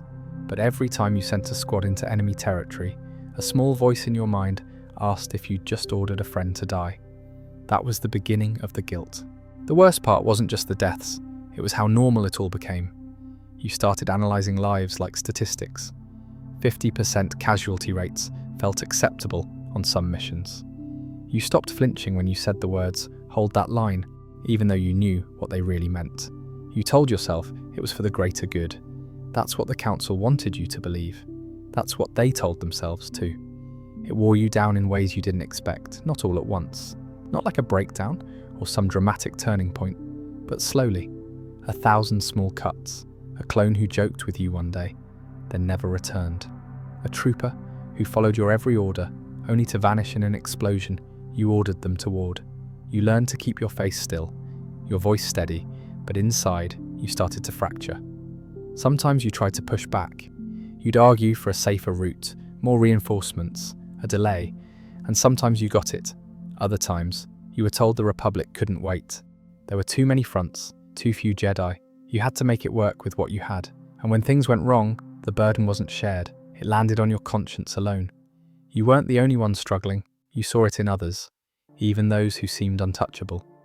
Obi-Wan Kenobi carried the war with a stoic face, but everyone knew how much he'd lost. He'd led men into nightmare missions, lost entire battalions, and still stood before them the next day as if nothing had changed. But it had. You could see it in his eyes. He was tired in ways that meditation couldn't fix. And then there was Anakin Skywalker. He fought like the war was personal. Sometimes it felt like he cared more about his men than the war itself. He knew every clone by name. He refused to treat them like assets. He'd disobey orders if it meant saving even one. Clones loved him for it, but the Council didn't. You watched them grow uneasy with his attachments, but you couldn't help wondering if maybe he had it right. Maybe the war needed more Jedi like him, ones who actually cared. You questioned your place in the Order more than ever. The Jedi Code talked about detachment, about serving the Force, but the Force didn't sit in war rooms. It didn't send young men to die in valleys or cities you'd never heard of, and it certainly didn't debrief you afterward and say, you did the right thing. That part was left to you, alone. Sometimes you thought about walking away, not from the war, that wasn't an option, but from the idea that this was still what the Jedi were supposed to be. You weren't a peacekeeper anymore. You were a general in a galaxy that no longer knew peace. The line between right and wrong blurred more with every campaign. There were no perfect victories, just decisions and consequences. And still the war went on. New missions, new losses, more maps, more names. You learned to say the same phrases with a straight face. They knew the risks. We have to stay focused. We can't save everyone. But you hated every one of them. You hated how routine it became to send good men into hopeless situations and pretend it was noble. By the time the war neared its end, you couldn't remember how many lives you'd ordered into battle. You just remembered the ones that didn't come back. You remembered how their brothers saluted you anyway, how they trusted you anyway. That trust became a weight heavier than any lightsaber. In quiet moments, you wondered if this was the real test, not the battles or the politics, not even the duel with the Sith that you suspected was coming, but this, living with the choices you made, staying true to the Jedi path even when it didn't feel right anymore, sending brothers to die and finding a way to keep going. You didn't expect to feel sympathy for the people you were told were the enemy. From the beginning, the war was presented to you in simple terms. The Republic stood for democracy, peace, order. The Separatists were radicals, traitors, chaos bringers. At least that was the story they told back in the temple. But once you were out there, you started seeing things for yourself. And it wasn't nearly that black and white. Some of the people you fought weren't warmongers. They weren't monsters or droids or cackling Sith lords. They were ordinary citizens, local leaders, frustrated senators, former allies who had grown tired of the Republic's dysfunction. Some even respected the Jedi, but just couldn't support the Senate anymore. On Raxus, you sat in on diplomatic talks between your delegation and local separatist leaders. One of them had been a Republic senator just a few years prior. He spoke about how entire sectors had begged the Senate for help. Starving populations, infrastructure in collapse, lawlessness spreading, and how their cries were ignored in favour of corporate lobbyists and endless debate. He didn't sound angry, just tired. And you couldn't argue with him. You started noticing this more and more. The Trade Federation, the Techno Union, the Commerce Guild, these weren't just battlefield opponents. They were deeply entwined with the Republic before the war ever began. The same senators who now decried the Separatists had once taken donations from them, voted for their interests, shared drinks in the Senate rotunda. There were Jedi who followed the code to the letter and still found themselves protecting corrupt governors or enforcing blockades that made life worse for civilians. Villages caught between conflicting allegiances, innocent people crushed by the gears of war, refugees from both sides looking to the Jedi for help, not because they cared who was winning, but because they had nowhere else to turn.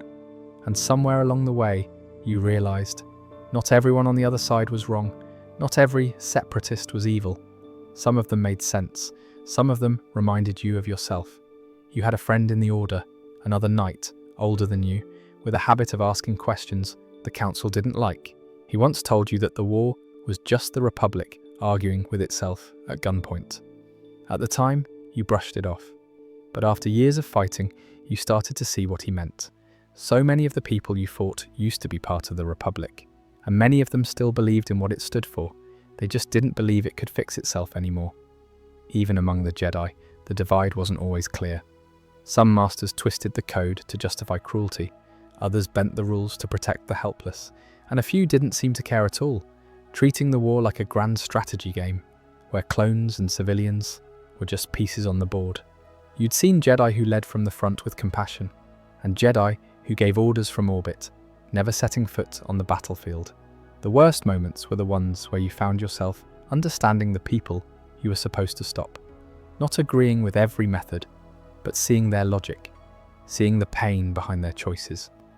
On some planets, you walked through the aftermath of battles where both sides looked defeated, clones pulling wounded civilians out of rubble, separatist medics treating your injured when local hospitals were overwhelmed. For a few hours, the war didn't matter. The uniforms didn't matter. People just helped people. But those moments never lasted long. Orders came down, the next mission arrived, and you were forced to keep going. You couldn't hesitate. You couldn't dwell. Even if you wanted to, there was no space for it. It left something behind in you, a question you didn't know how to answer. If the war wasn't truly good versus evil, then what was it? The line between right and wrong had started to blur, and with every campaign, that line faded just a little more. You didn't stop being a Jedi, but you stopped thinking the war was about saving the galaxy. More and more, it felt like you were just keeping the fire from spreading too far, too fast. And deep down, you started to feel like you were losing people on both sides. At first, you told yourself it was nothing, just a question here and there, something subtle in the way Master Windu narrowed his eyes during a debriefing, or how Master Yoda paused too long after you answered. It wasn't unusual for the Council to test Jedi in indirect ways. That's how the Order operated, through restraint, observation, and the quiet cultivation of character. But this was different. You began noticing a pattern. Every time you returned from a mission, they would call you in, sometimes in person, sometimes through a representative, and they wouldn't ask about the mission itself. Not really. They already had the reports. What they asked was more philosophical. They wanted to know how you felt about the Senate's involvement, about your commanding officer, about your stance on planetary neutrality. These weren't questions of clarity. They were probes, and you could feel it. And they never said you'd done anything wrong. They never gave you a chance to defend yourself. They simply watched. The missions became more peculiar after that. You were sent to border systems with uncertain political tensions, dispatched to negotiate with planetary governors with deep separatist sympathies, assigned to oversee clone deployments in areas that had little to do with your prior experience. At first you thought it was just bad luck, but then you started noticing who you were being paired with. Not your friends, not the masters who trusted you. You were sent with knights you barely knew. Some of them fresh from the trials, some of them much older, but all of them distant, courteous, cold. They didn't challenge you, they didn't share their thoughts, but they always made detailed reports. You caught them once, whispering to a temple sentinel after hours. Another time, you overheard a private council transmission. Your name mentioned in passing, in that same flat tone they used when discussing policy. It became clear. These Jedi were observers. You weren't being trusted, you were being tested. It was subtle. That's how they operated. They never accused. They didn't have to. Instead, they observed how you handled moral stress, how you responded to grey areas, unspoken injustices, orders from the Republic that didn't align with Jedi ethics, local leaders who used the clone army as leverage. You were expected to act wisely, but also obediently. And when you didn't, the questions changed. Now they wanted to know why you interfered when a senator disrespected a local government, why you paused before sending a unit of clone troopers into a conflict zone, why you stayed behind after a mission to speak with displaced civilians. They smiled as they asked, but you saw what they were really looking for. They weren't testing your skill, they were testing your alignment. Were you still a Jedi, or were you becoming something else? That doubt became part of everything you did. Even the temple itself started to feel like a test. You would return to Coruscant and receive cryptic instructions, not from your old master, but from temple officials you rarely interacted with. You were sent to evaluate Padawans, to conduct lectures, to stand before the younglings and speak of Jedi values, values they weren't even sure you still believed in. You did it. You played your part because you had to, because speaking out, even once, would be used against you. And while you stood there teaching about peace, detachment and obedience, the council would be watching, sometimes literally. You would catch a master silently, standing in the back of the hall, arms crossed, eyes closed, but you knew they were listening. There were times when you felt the Force warn you, a pressure on the back of your mind, a whisper that something was off. You said nothing, because if you showed doubt, if you questioned their process, it would only confirm what they already suspected.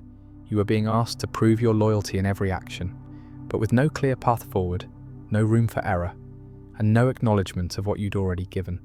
And even that started to feel deliberate. The council's silence was not indecision. It was a message. We're not sure about you, and we want you to know that.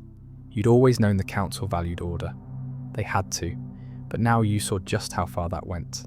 They would rather mistrust a capable Jedi than risk insubordination. They believed that by pushing you, they would reveal your true self. But what if they were creating it? What if, by constantly testing you, watching you, questioning your motives, they were shaping the very Jedi they feared you were becoming? You still believed in the Force. You still wanted peace. You hadn't turned against them, but you were starting to understand why so many others had. Because if your choices were limited to obedience or suspicion, if there was no room for autonomy, compassion, or context, then the Order was no longer a place of light. It was just a narrow corridor, and the moment you stepped even an inch off center, the walls began to close in. And every time you passed through the great temple halls, or bowed before the council again, or heard them say they merely sought clarity, you knew it wasn't clarity they wanted, it was control. And that realization, it never left you again. You had trusted them. That was the worst part. You had fought beside them on 100 worlds, slept in the same trenches, shared food, stories, wounds, and victories. They were family, and not in the Jedi sense of detached companionship. They were real, flesh and blood brothers you had bled with. You remembered birthdays, jokes, those late-night sabacc games under the stars. You had given them names, and they had given you something back: loyalty, respect, trust, or so you thought. Your second-in-command turned and fired at you point blank. He didn't hesitate. If your lightsaber hadn't been in your hand already, you wouldn't have lived to feel the shock. You deflected it, barely. Another came from the left, then another. You turned and saw your entire squad, men you had meditated with, who'd been at your side when your master died on Felucia, raising their rifles at you without so much as blinking. It didn't feel real. You shouted for them to stop, called them by name, told them it was a mistake, but they didn't slow down. They didn't even blink. It was like they were machines now, like someone had flipped a switch and drained the humanity out of them. You leapt into the canyon below as blue bolts scorched the ledge where you'd stood. A 300-meter drop. Bones snapped on impact, but you didn't stop. Something had gone wrong, horribly wrong. You weren't ready to believe it yet, but some part of you had already accepted the truth. They were trying to kill you. And not just you, the others too. You felt it. Or more accurately, you didn't feel them. A strange dead silence, where once the Force pulsed with the presence of your brothers and sisters across the stars. The Jedi had been snuffed out like candles in a storm. What kind of order could turn friends into executioners? You dragged yourself into a cave that night, using the Force to slow the bleeding. You couldn't contact the temple, couldn't contact the council. All frequencies were jammed. Your comlink kept spitting static. You were alone, hunted, betrayed. And in that silence, the thoughts started creeping in. Had this been planned? Had you been walking toward this moment your whole life? You thought about how the clones always followed orders to the letter, how obedient they were, how well they knew your weaknesses, your habits, your blind spots. You remembered the way the Kaminoans always avoided eye contact when Jedi visited, how Palpatine had such direct access to the war's structure. You remembered how easily the war had been accepted by the Order, how quickly Jedi had become generals, soldiers, tacticians in a war they didn't start. What if the war wasn't just a trap for the Separatists? What if it was a trap for you? You thought of the Jedi you'd seen die before your eyes, younglings torn down before their sabers had even finished building, and the clones, they never flinched, not once, not a single hesitation.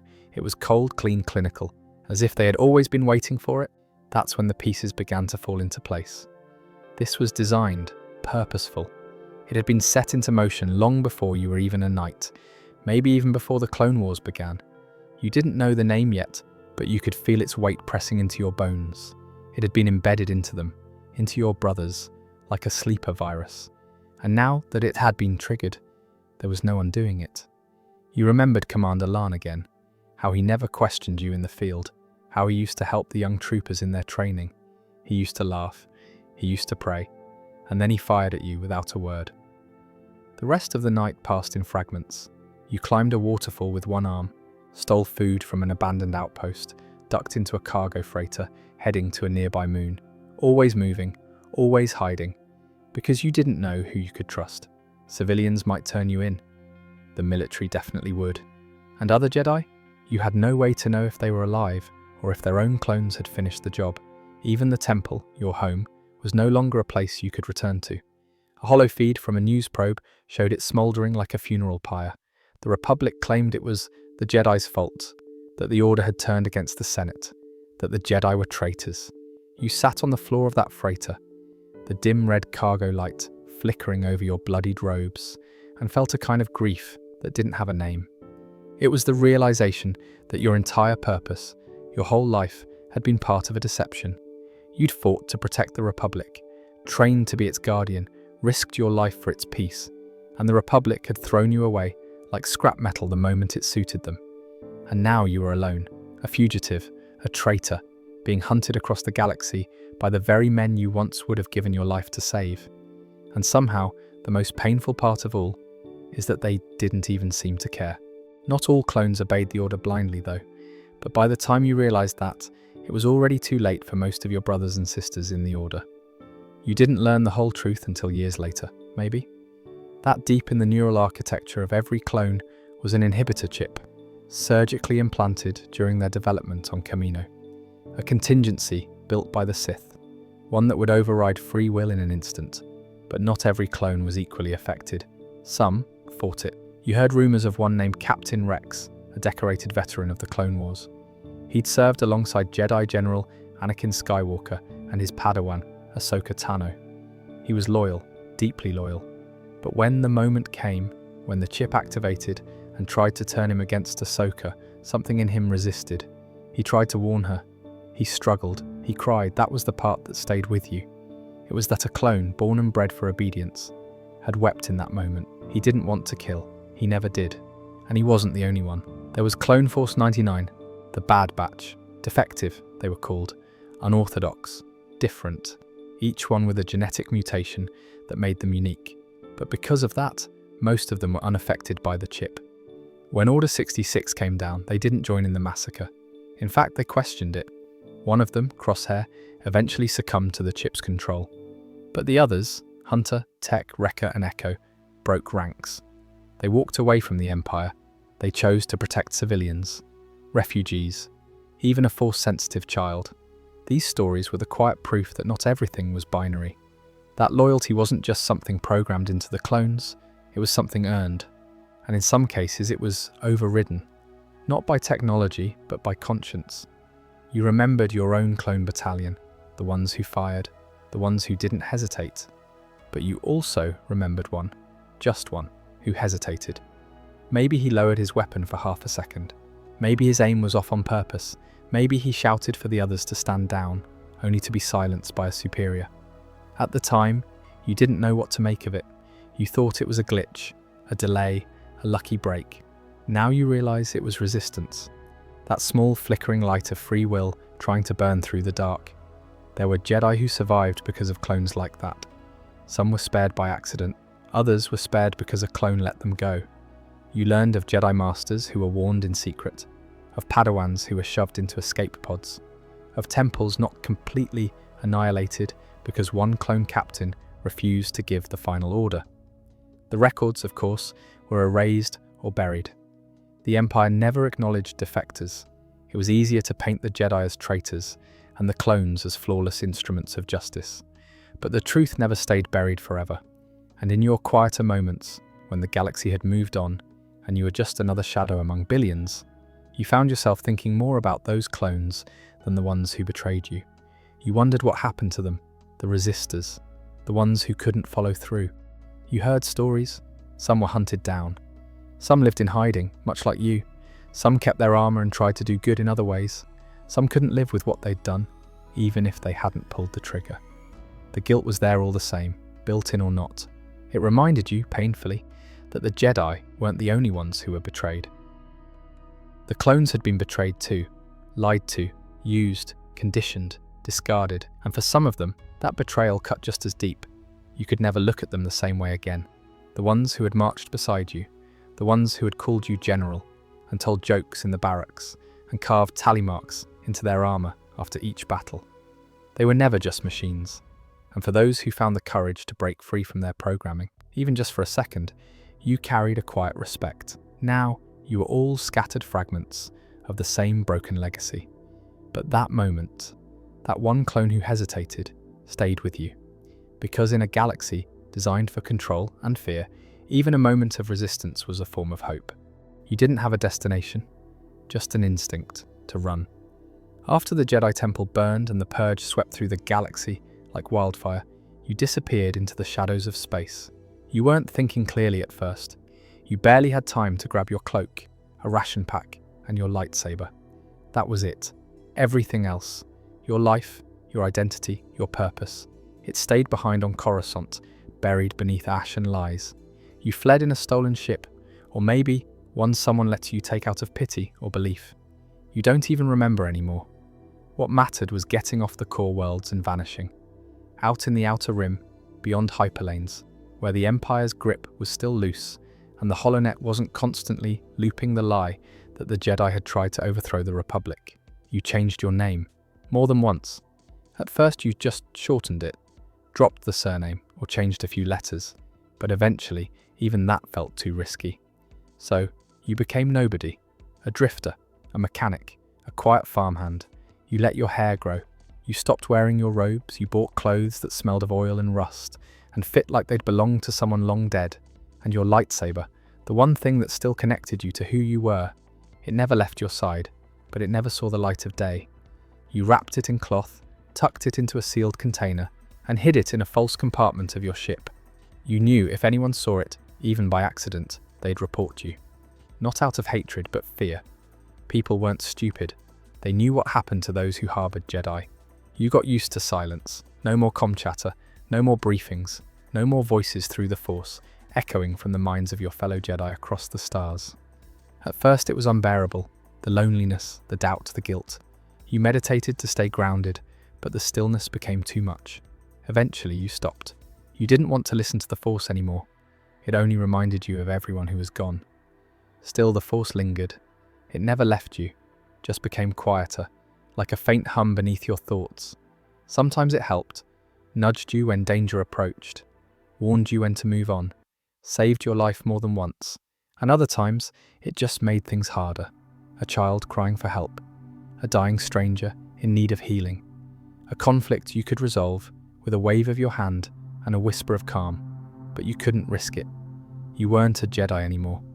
You were pretending to be someone else, and you had to be good at it, because they were looking for you. The Empire had tools, bounty hunters, patrol ships. They had people, those who once walked among you, fallen Jedi, trained in the ways of the Force, twisted by anger and pain. You didn't know their names, only that they wore black armor and carried red blades. They hunted Jedi across the stars, and they were very good at it. You heard whispers in spaceports, stories of traitors discovered on distant moons, a Jedi caught on Corellia, dragged through the streets in chains. You never knew if the stories were real, or if the Empire spread them just to keep people afraid. But you believed them, because you'd seen the aftermath. You passed through villages that reeked of blaster fire and burning homes. You met people who refused to talk about what happened the week before you arrived, and sometimes you found traces. A half-melted belt buckle, a scorch mark in the shape of a saber blade, blood smeared on the wall of a supply depot. Not enough to identify anyone, just enough to make you understand. Someone tried to fight and failed, so you stayed quiet. You travelled at night. You never used the same name twice. You didn't form attachments. The moment someone started to notice your habits, the way you moved, the way you listened, you left. But sometimes, despite every precaution, the past caught up with you. Once you were recognised. A grainy wanted poster, barely visible in a flickering hollow screen above a fuel station. A child pointed at it, then at you. Their parents laughed, called it a coincidence, but you didn't wait to find out if they believed it. You were gone by nightfall. Another time, a former clone trooper, old, scrapped, worn, spotted the way you adjusted your grip on a hydro spanner, the way you stood in a crowd, the way you scanned a room like you were assessing a battlefield. He said nothing, just nodded once and handed you a ration bar with shaking hands. Then he walked away. There were a few rare, strange moments like that. People who seemed to know and chose silence, or mercy. Maybe they'd fought beside Jedi during the war. Maybe they remembered something the Empire couldn't erase. Or maybe they were just tired of fear. You never asked, you never saw them again. You learned first about Obi-Wan Kenobi. The old stories said he died on Mustafar, battling some Sith monstrosity. But there were rumours he'd lived, that he'd disappeared into the Outer Rim. You didn't know if they were true, but something about it gave you strength. The idea that someone like him had also lost everything and kept going. Then there was Yoda, the Grand Master himself. Gone, yes, but not dead. Some said he went into exile on a swamp world so far removed from the galactic core that even the Empire didn't know it existed. He was said to be watching, waiting, hiding for the day when the Jedi would return. You wondered if that was ever really his plan, or if he just needed to disappear, to mourn in peace. You heard rumours of Quinlan Vos, a rogue Jedi, unorthodox, wild. He'd survived missions that should have killed 10 Jedi. He'd once even worked with Dooku, and survived that too. If anyone could dodge Order 66, it was him. He was said to be moving through the Outer Rim, quietly smuggling Force-sensitive children to safety. A new kind of Jedi, one the Empire couldn't trace, and there were more. Some were Padawans, barely trained, who escaped in the chaos. Others were knights, who managed to fake their deaths or mask their presence. One name stuck with you in particular, Cal Kestis, just a boy when the Order fell. He survived by hiding his abilities, pretending to be just another scrapper on a forgotten junk world. You couldn't imagine what that life was like, growing up with all that power and nowhere to put it, all that trauma, and yet he survived. Others weren't as lucky. Some Jedi who escaped were later hunted down. The Inquisitors that I mentioned earlier, dark side agents trained by the Empire, many of them former Jedi themselves. But the ones who made it out, who stayed out, they were a strange kind of hope. There were the quiet survivors, those who buried their sabers, cut off their connection to the Force and disappeared into normal life. Farmers, mechanics, teachers. Not everyone chose the path of rebellion. Not everyone was ready to fight. Some just wanted to live. You couldn't blame them. Then there were the ones who did fight back. And then there was Grogu, a child, a baby really, but strong in the Force, somehow smuggled out of the temple before the clones arrived. You never saw him yourself, but the knowledge that someone had cared enough to save even the smallest among you, it mattered. The Force, it seemed, had not abandoned you entirely. You didn't consider yourself lucky, not in the usual sense, but knowing you weren't alone, that the Jedi hadn't been entirely extinguished, helped you breathe easier. You weren't part of some noble last stand. You weren't on a grand quest to rebuild the Order. But in your own way, you carried the flame too. Not the flame of war or revenge, but of memory, because you remembered them. The ones who died, the ones who survived, the ones who chose survival, even when it meant giving up the name Jedi. In time you learned that surviving wasn't the same as living, and that living wasn't the same as fighting. Sometimes just being was enough. And then Anakin. Your mind refused to accept it at first. Vader. That was the name the Inquisitors used, the one the stormtroopers followed without question, the dark figure at the Emperor's side, a monster of metal and pain, hunting Jedi across the stars. And behind that mask, behind the voice that sounded like a dying star, was him. His anger, his doubts, the way he clung to those he loved, as if the Force itself couldn't protect them. You remembered once seeing him alone in a corridor after a mission, his eyes unfocused, fists clenched. You tried to remember the boy he was. You remembered the boy who made jokes in the middle of battles, who carried his clone captain on his back when he was wounded, who believed, deep down, that being a Jedi was supposed to mean something. He hadn't wanted power, he had wanted to protect. The fall of the Jedi Order did not begin with Order 66. It began long before that, centuries before, when the Jedi stopped being what they were meant to be. For thousands of years, the Jedi had acted as guardians of peace and justice, but peace had become political, and justice had become bureaucratic. By the final decades of the Galactic Republic, the Jedi had transformed from spiritual wanderers into generals, negotiators, and functionaries of a failing state. They wore the robes of ascetic monks, but answered to politicians. They spoke of detachment, yet maintained a literal seat in the Senate. They claimed neutrality, but wielded military command over a clone army bred in secret for war. And still, they never questioned it. Or at least, not enough of them did. The Republic they served was rotten. The Senate was clogged with corruption, bribery, and manipulation. Whole systems were ignored. Outer rim worlds suffered. Slavery thrived beneath the surface. When citizens cried out for help, they were met with procedures, trade negotiations, and delays. And still, the Jedi remained loyal to the system.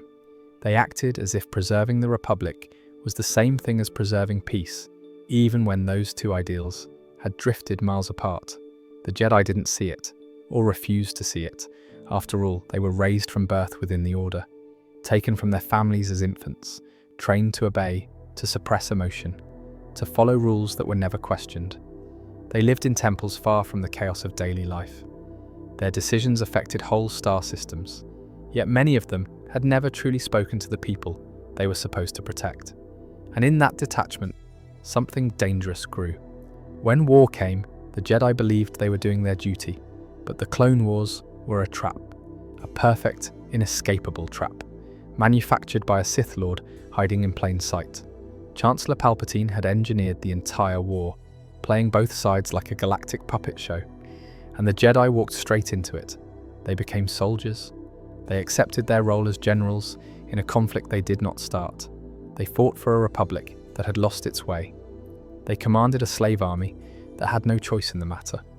All the while, they tried to tell themselves that it was necessary, that it was temporary, that the war was the only way to restore peace.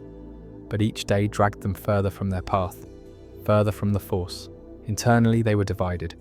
Some Jedi wanted to return to a life of meditation and diplomacy. Others began to believe that war was the only language the galaxy understood. Some even grew comfortable with the authority war had given them. Jedi Knights, once humble guardians, now wielded the power to order planetary strikes, to lead legions of troops into battle, to kill without hesitation. And all the while, the dark side grew stronger. Palpatine understood the Jedi better than they understood themselves. He knew they had bound themselves to a dying system. He knew that, when the time came, they would hesitate. Not because they were weak, but because they were still clinging to an old code in a galaxy that no longer respected it. He knew they would try to do the right thing, even when doing the right thing had become impossible. And so when Order 66 was given, the Jedi were already broken. The public did not mourn them. The Jedi had grown distant from the people. In many worlds, they were seen as elites, or symbols of the Republic's failure. The Chancellor told the galaxy that the Jedi had betrayed the Republic, attempted a coup, and most citizens believed it. After all, what were the Jedi really? Few had ever seen one in person, fewer still understood their ways, and so they vanished. But the truth is, the Jedi did not fall because of a single betrayal. They fell because their time had already ended. The Jedi had built their order on rules designed to maintain peace. But when the galaxy changed, when peace crumbled into war, they did not adapt. They tried to force a broken system to uphold ideals it could no longer support. They clung to codes that no longer served the people. They placed obedience above intuition. They allowed themselves to be manipulated because they believed, perhaps too strongly, that their way was the only way. The Jedi were not evil, but they were blind, and the Force, it seems, does not tolerate blindness forever. That's it. The story of the Jedi. Maybe they were never meant to win. Maybe they were just meant to try.